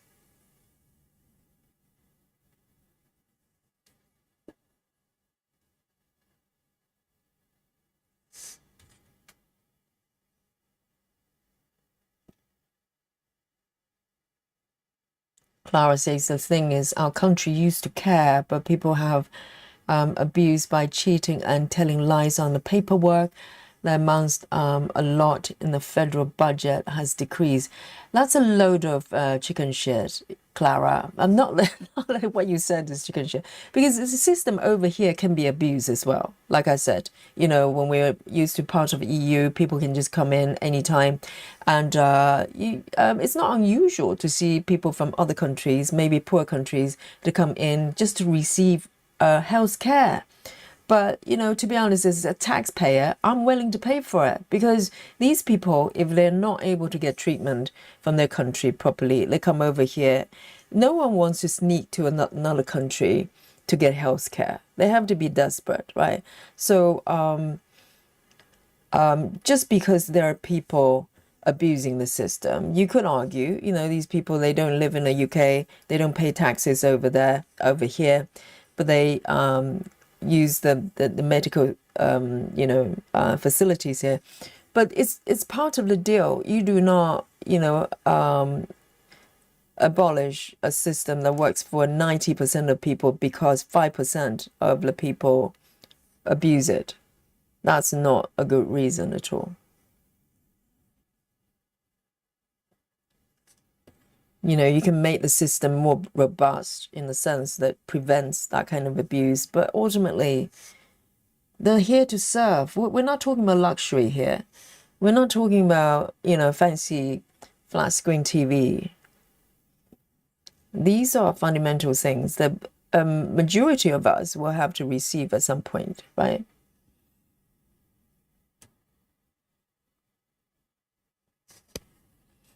Lizzie says, where I live, even medication is free. Yes, most of the times, if you go to NHS for anything, for your GP, zero payment, £0, nothing. You don't have to pay anything.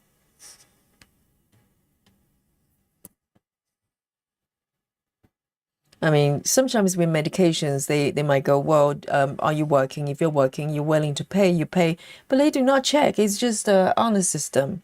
If you go, well, I'm not working right now, don't have money, free.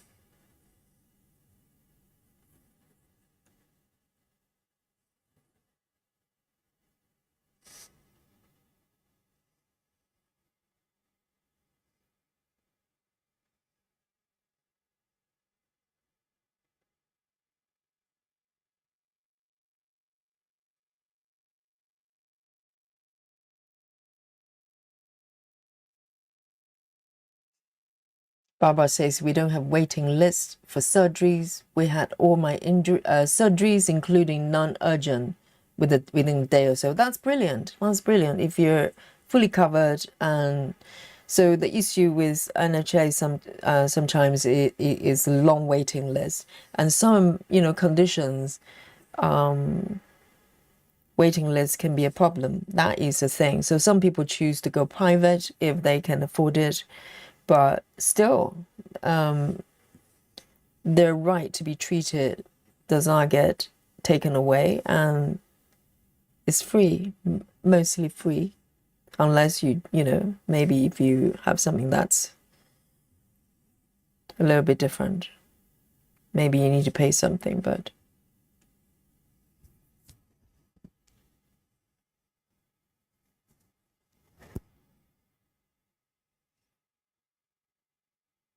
so Obamacare is basically only caring for people with very low income.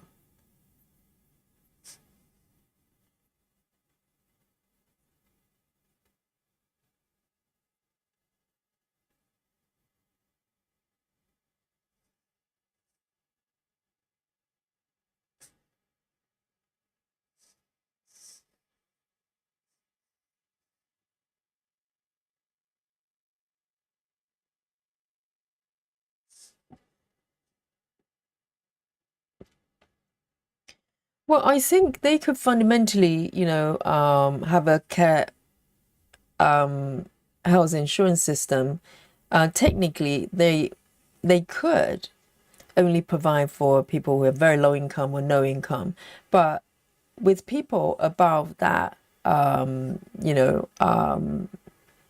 line, you cannot just hit them with huge bills. You can charge them, but you have to charge them reasonably.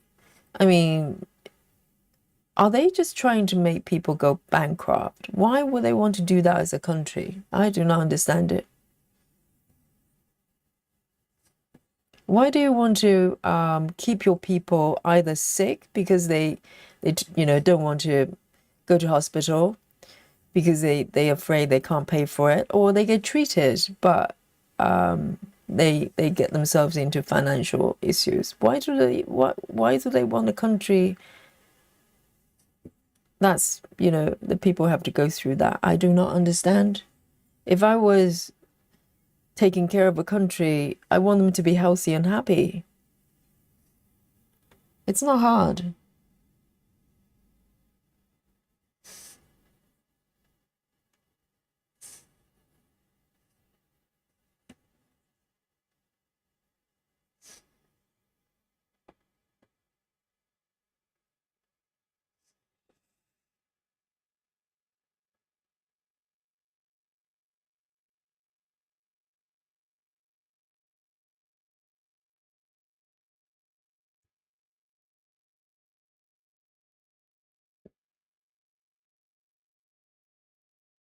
Diana Smith says, thank you, Yogi. Do not punish the 90% that need it because some cheat. Exactly. I mean, any system can be abused, but it doesn't mean you just abolish the whole thing and punish whoever, they have nothing to do with it.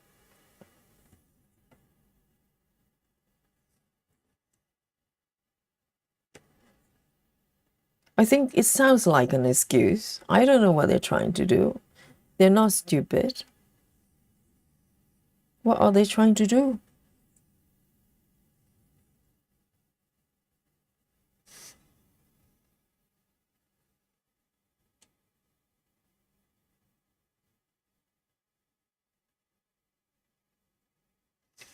Rachel Morton says, Obamacare is for people who don't have insurance any other way.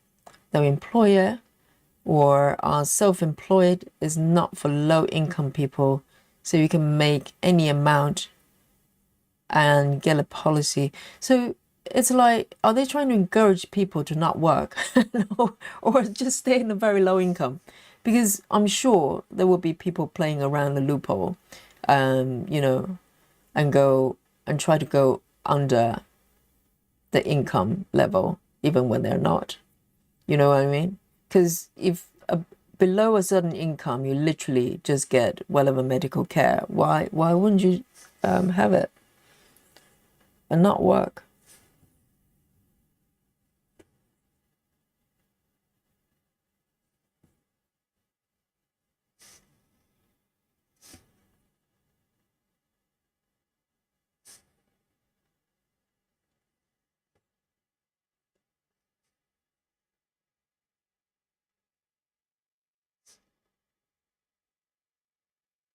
Oh, so you can get insurance on when you get pregnant. So what happens after pregnancy? They take it off. That sounds so insane.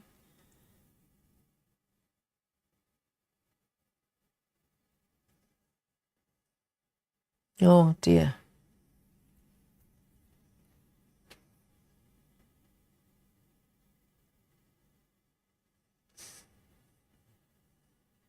But the thing is, America as a country, it's got a lot of money. What are you using your money for if you're not using it to take care of your people? Where's the money gone?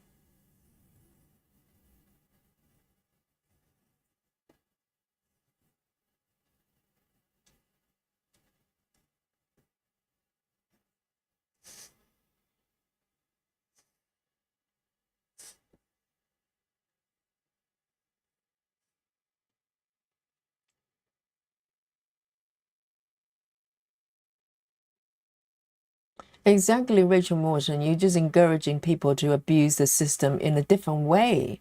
Maybe they pretend they have no income when they do, because they want to qualify for the Medicare.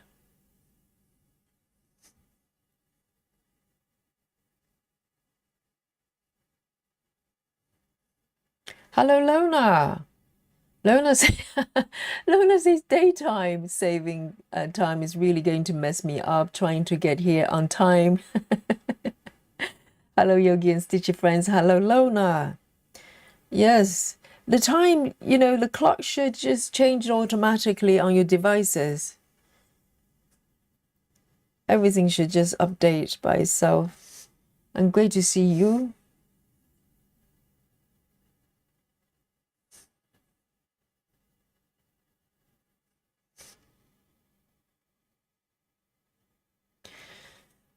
Rose from Australia says our medications have small charge for people with healthcare cards, usually on unemployment, age pensions, or low income. Everyone else pays up to $25 for medication on the PBS. Right, so they pay for 20, but it's affordable. That's the thing. If you have income, 25 Australian dollars might be, okay to pay. And of course, if you're, for whatever reason, is unemployed or low income, then you're covered, which is reasonable because that's precisely what I was talking about. You could have a system, to take care of people who have no ability to pay. And you can charge people who have some ability to pay, but you cannot drop a big bill that's totally disproportional to anybody's income and call that, you know, a treatment. That just doesn't make sense.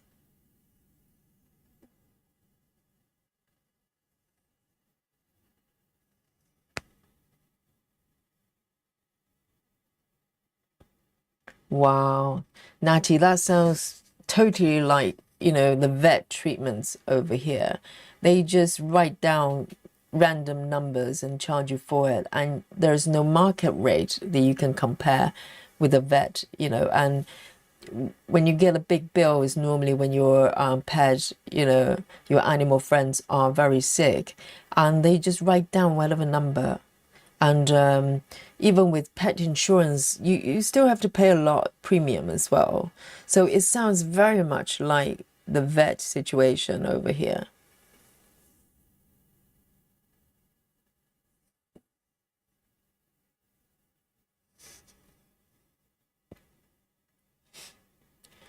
Steve says two-part political system with unrestricted corporate support for politicians create a system where political parties and aspirations are more important than the people. Sounds like it because whatever they're doing, they're not putting people first, for sure. You can just tell. I mean, no one with brain cells would do this if they care about people, right?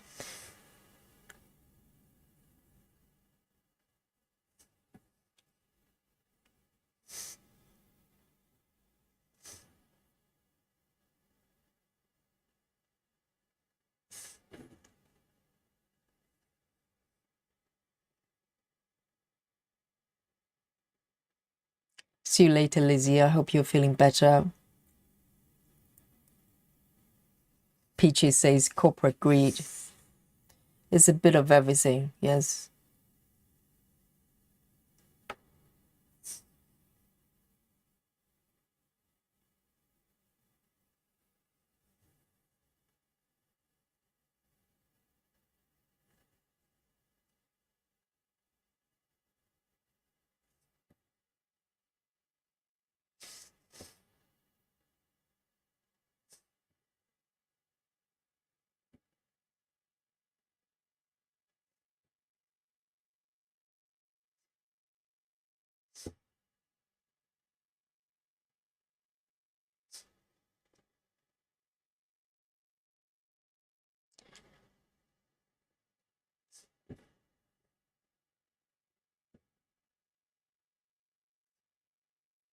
The thing is, wouldn't it be such a great way to get elected if someone came forward and go, we're going to just have a system, maybe something similar to NHS in the UK.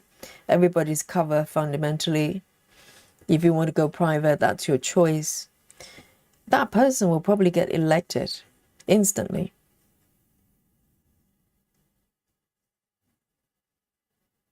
And you have to wonder how come that person is not there.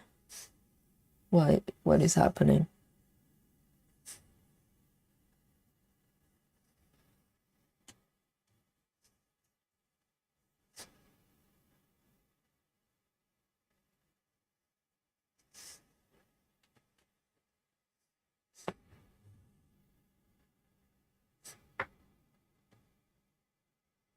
Jeanine says, my mom, who's 83 and retired, still have to pay 400 to one of their prescriptions per month.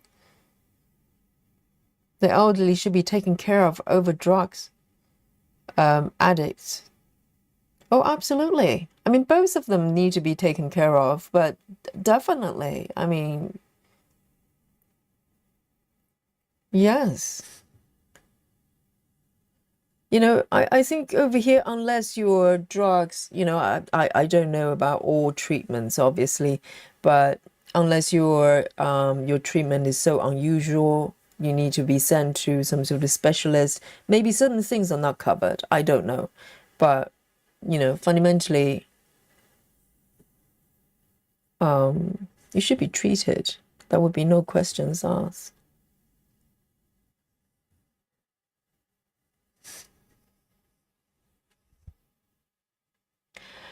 Lynn says, Yogi, with animal insurance, it does not cover teas or injections. Absolutely. Yes, the vaccination, the dental treatment, which is very expensive, and it can be very uncomfortable for the pets as well. It's not just about maintenance. Teeth sometimes get rotten or whatever. Dental issues, yes, you pay so much. It's not covered by insurance. I think the pet insurance over here just having a laugh, the vet and everything. I'm sure there are some very nice vets, but the whole system is having a laugh. They're just going, yeah, I know you love animals, so pay up.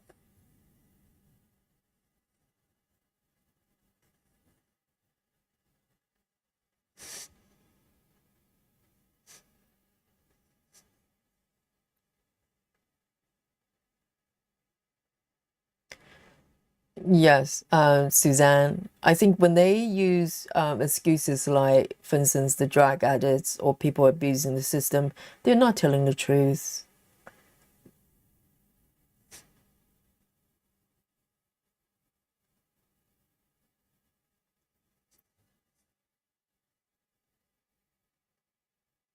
Barbara says that could be done, as you say, Yogi, but the taxes have to go up to pay for it.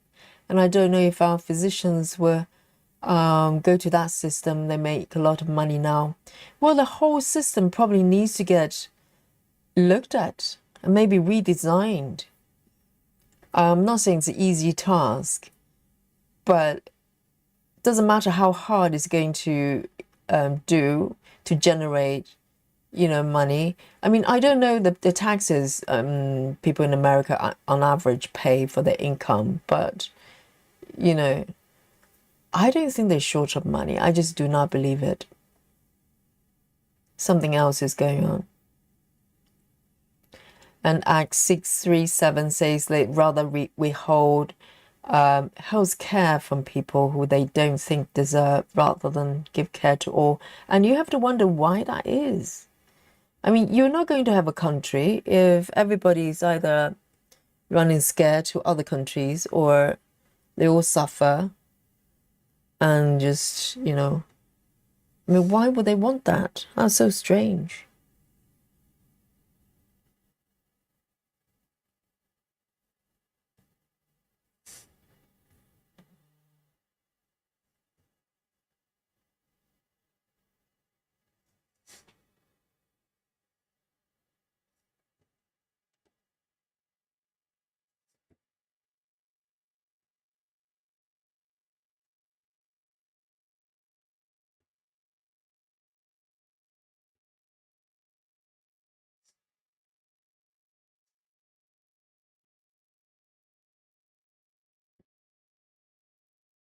Lynn says, I think vets play on your heartstrings. Well, they kind of prey on you, knowing that, of course, you're going to do everything you can to save your pet friends. They know that. And there is no regulation, not really, because in terms of pricing, there just isn't. They can just price it whatever. And you can compare between two different vets, for instance, which I have, because I had to transfer to a different vet at some point. One is slightly maybe a little bit cheaper, but ultimately the number, the amount they come up is completely arbitrary. They just charge whatever.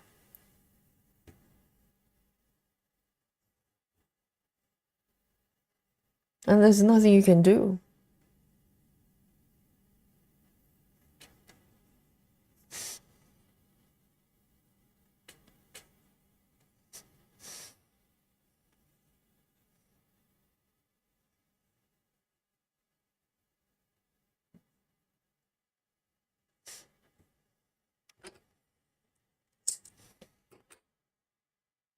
And to be honest, with the American election, for instance, I was quite surprised that you couldn't, a country as big as America and full of talented people, amazing people, you only came out with Trump and the other guy. Who was the other person competing with Trump? I can't even remember.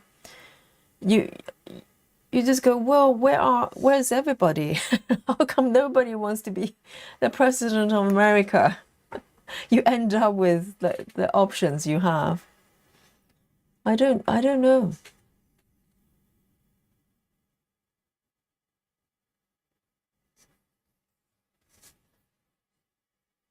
There's got to be better people. Or maybe good people just do not survive on that system. You know what I mean? If the system is rotten, they're going to weed out anybody who's going to do good. And then you have a problem.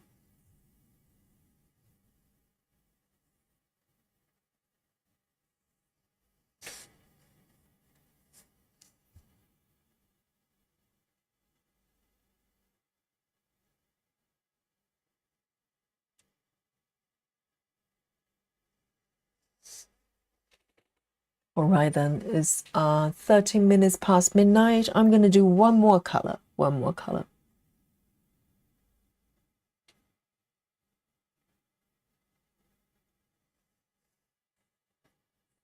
And also, I think systems like this, is so important, like Medicare and stuff like that. I think, with the system in America, you can speak with your vote. But the thing is, if you don't have good candidates to vote with, where do you go from there? I wonder.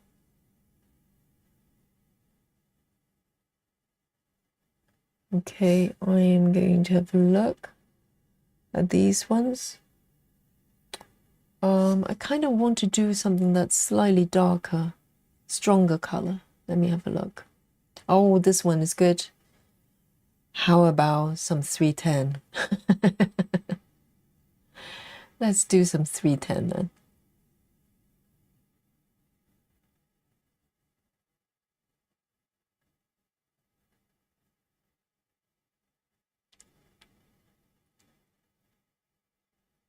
Here we go.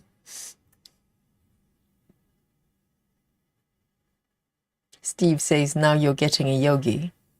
Yes, Steve, isn't it weird? America is so vast, full of amazing people, but you've got, I can't even remember the other candidate was. Oh, Biden, Biden and Trump. Really? That's all you've got? What's happening? 310.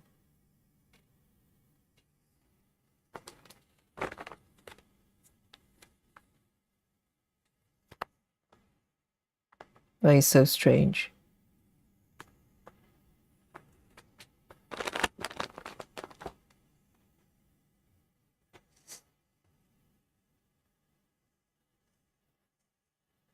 Okay then, spot of 310 here.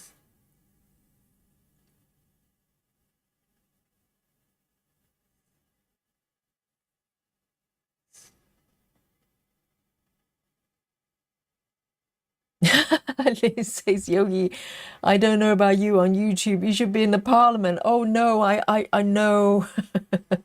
That's the last place I should ever. step, get any close. Oh no.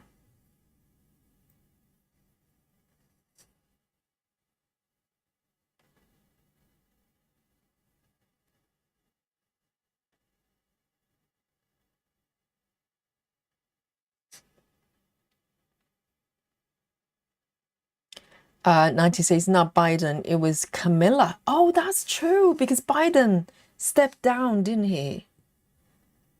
I'm trying to recall why did he step down? And then you have that freaky woman, Camilla. Oh, you gotta find selection there for presidents. Where's everybody?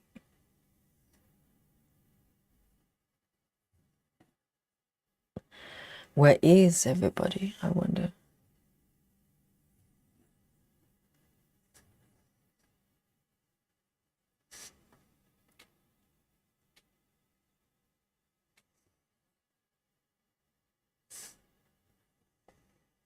Yes, Kamala Harris, I remember. And what happened to Biden? Was it unwell or something? Something happened that he had to step down.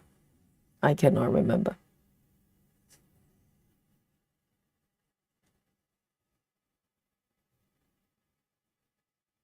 Exactly. I think Betty, you have pointed out, good people won't get into politics. Yes. Well, the only choice now is revolution, right? You have something totally different kind of human beings to take over.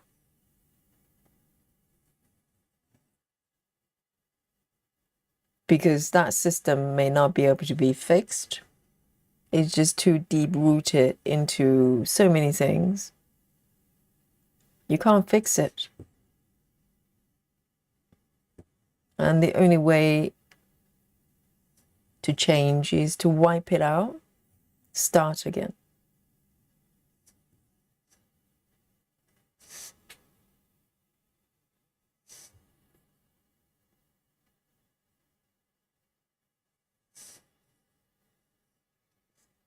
Janine says you need a lot of money to become president of USA. Should not be that way, but it is. I know. That's so strange, isn't it? Why do you need money to serve people?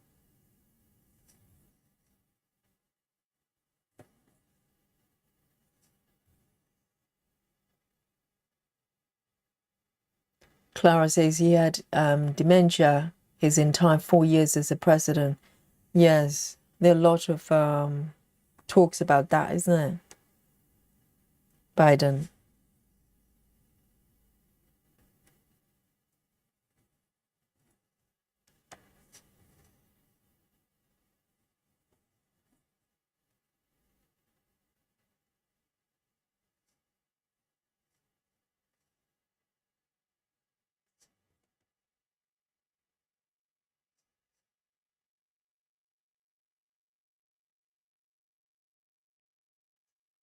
Yes, that is so strange. The poor guy, and he was in his 80s. I think he was slightly older than Trump, but clearly he was, you can tell he was suffering from some sort of cognitive issues.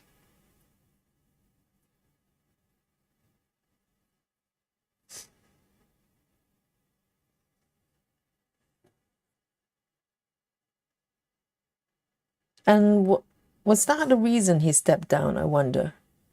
Because I do remember they swap him with that woman.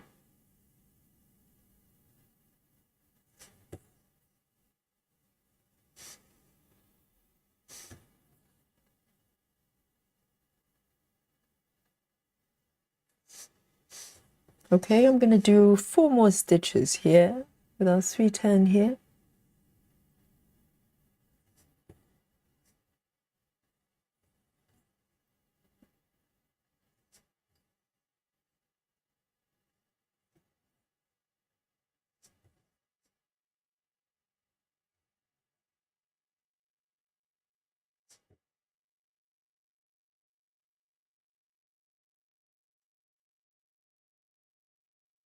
My last stitch here.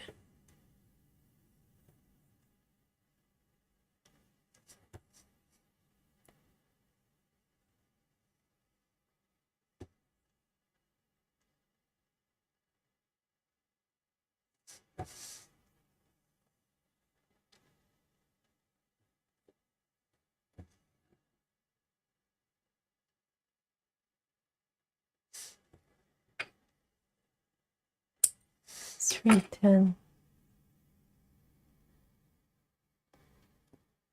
Well, there you go. Spot of pie stitching tonight. It's a beautiful Sunday evening. And let me show you what I've done here. Whoops. So there you go. And from the upper left corner, a big, giant cherry pie right there. So the pie stitching is going to go on much further down here. And it's really beautiful. You can see this is so realistic looking, and with the cherries on top, absolutely. And so today I kind of focus on this area at the bottom, and jump over there to change the color palette a little bit. Because I was doing a lot of brown colors here, and gradually I'm going to fill in these areas as well. And of course I'm going to share with you my stitch count, okay? And here we go. Let me bring on the iPad. Betty Hankins says, my husband will love that pie. Yes, I think we all do. We all do. And let me zoom out a little bit and turn this grid off just to show you this is the entirety of my piece. So I have worked cross to the right, quite a bit. So, and I was working on this lady, remember, the baker lady, for a bit. There's still a little bit to go. I'm going to go back from time to time and complete it. But today I was really in the mood of stitching a little bit of pie, and I really enjoyed it. It's not too confetti, and so it's quite fun to do. And so I'm going to share with you my stitch count here, okay? I'm going to count for 3, 2, and 1. Ooh, not bad. The grand total of the number of stitches Yogi has done today is 280. Yay! A round of applause for Yogi. Clara says, Yogi, did you notice that someone posted that there was some discrepancies on Maggie between Saga chart and actual chart? Really? No, I have not. The only thing I know the Saga chart have not captured was the cording. There's one extra type of stitching that that's for lettering for the sewing machine. That was the only one, but I have not noticed the other one. I'd love to find out. And yes, so I'm very happy with that number, and I hope you enjoy the spot of stitching. I know today's subject got slightly more serious, but sometimes these are grown-up topics that we have to touch upon, and it's wonderful to exchange information. Only then we know what is the norm, because sometimes when you live in a country, they just make you believe that's whatever you're going through is supposed to happen, and only when you compare to other country, there things can be a lot better, and no country is perfect, but we live in wherever you're living, whichever country you're living in, we want a better life for sure, and hopefully we have the ability to make changes and kick bad people out and bring good people in, whatever it is, and keep stitching, guys. So tomorrow, Monday, okay? So Monday, if you don't know already, I teach evening classes for the next 3 months. I'm covering for someone from a class, and So it's going to be a sort of week by week basis. If I come home, I still have fuel in the tank, I'll come on. Otherwise, I'll see you on Tuesday, okay? So behave and eat kale and avocado. And if I don't see you tomorrow, thank you, Steve. The chili's back. I missed that. And you know, if I don't see you tomorrow, I'll see you on Tuesday. 99 from London. Bye bye. Love you all.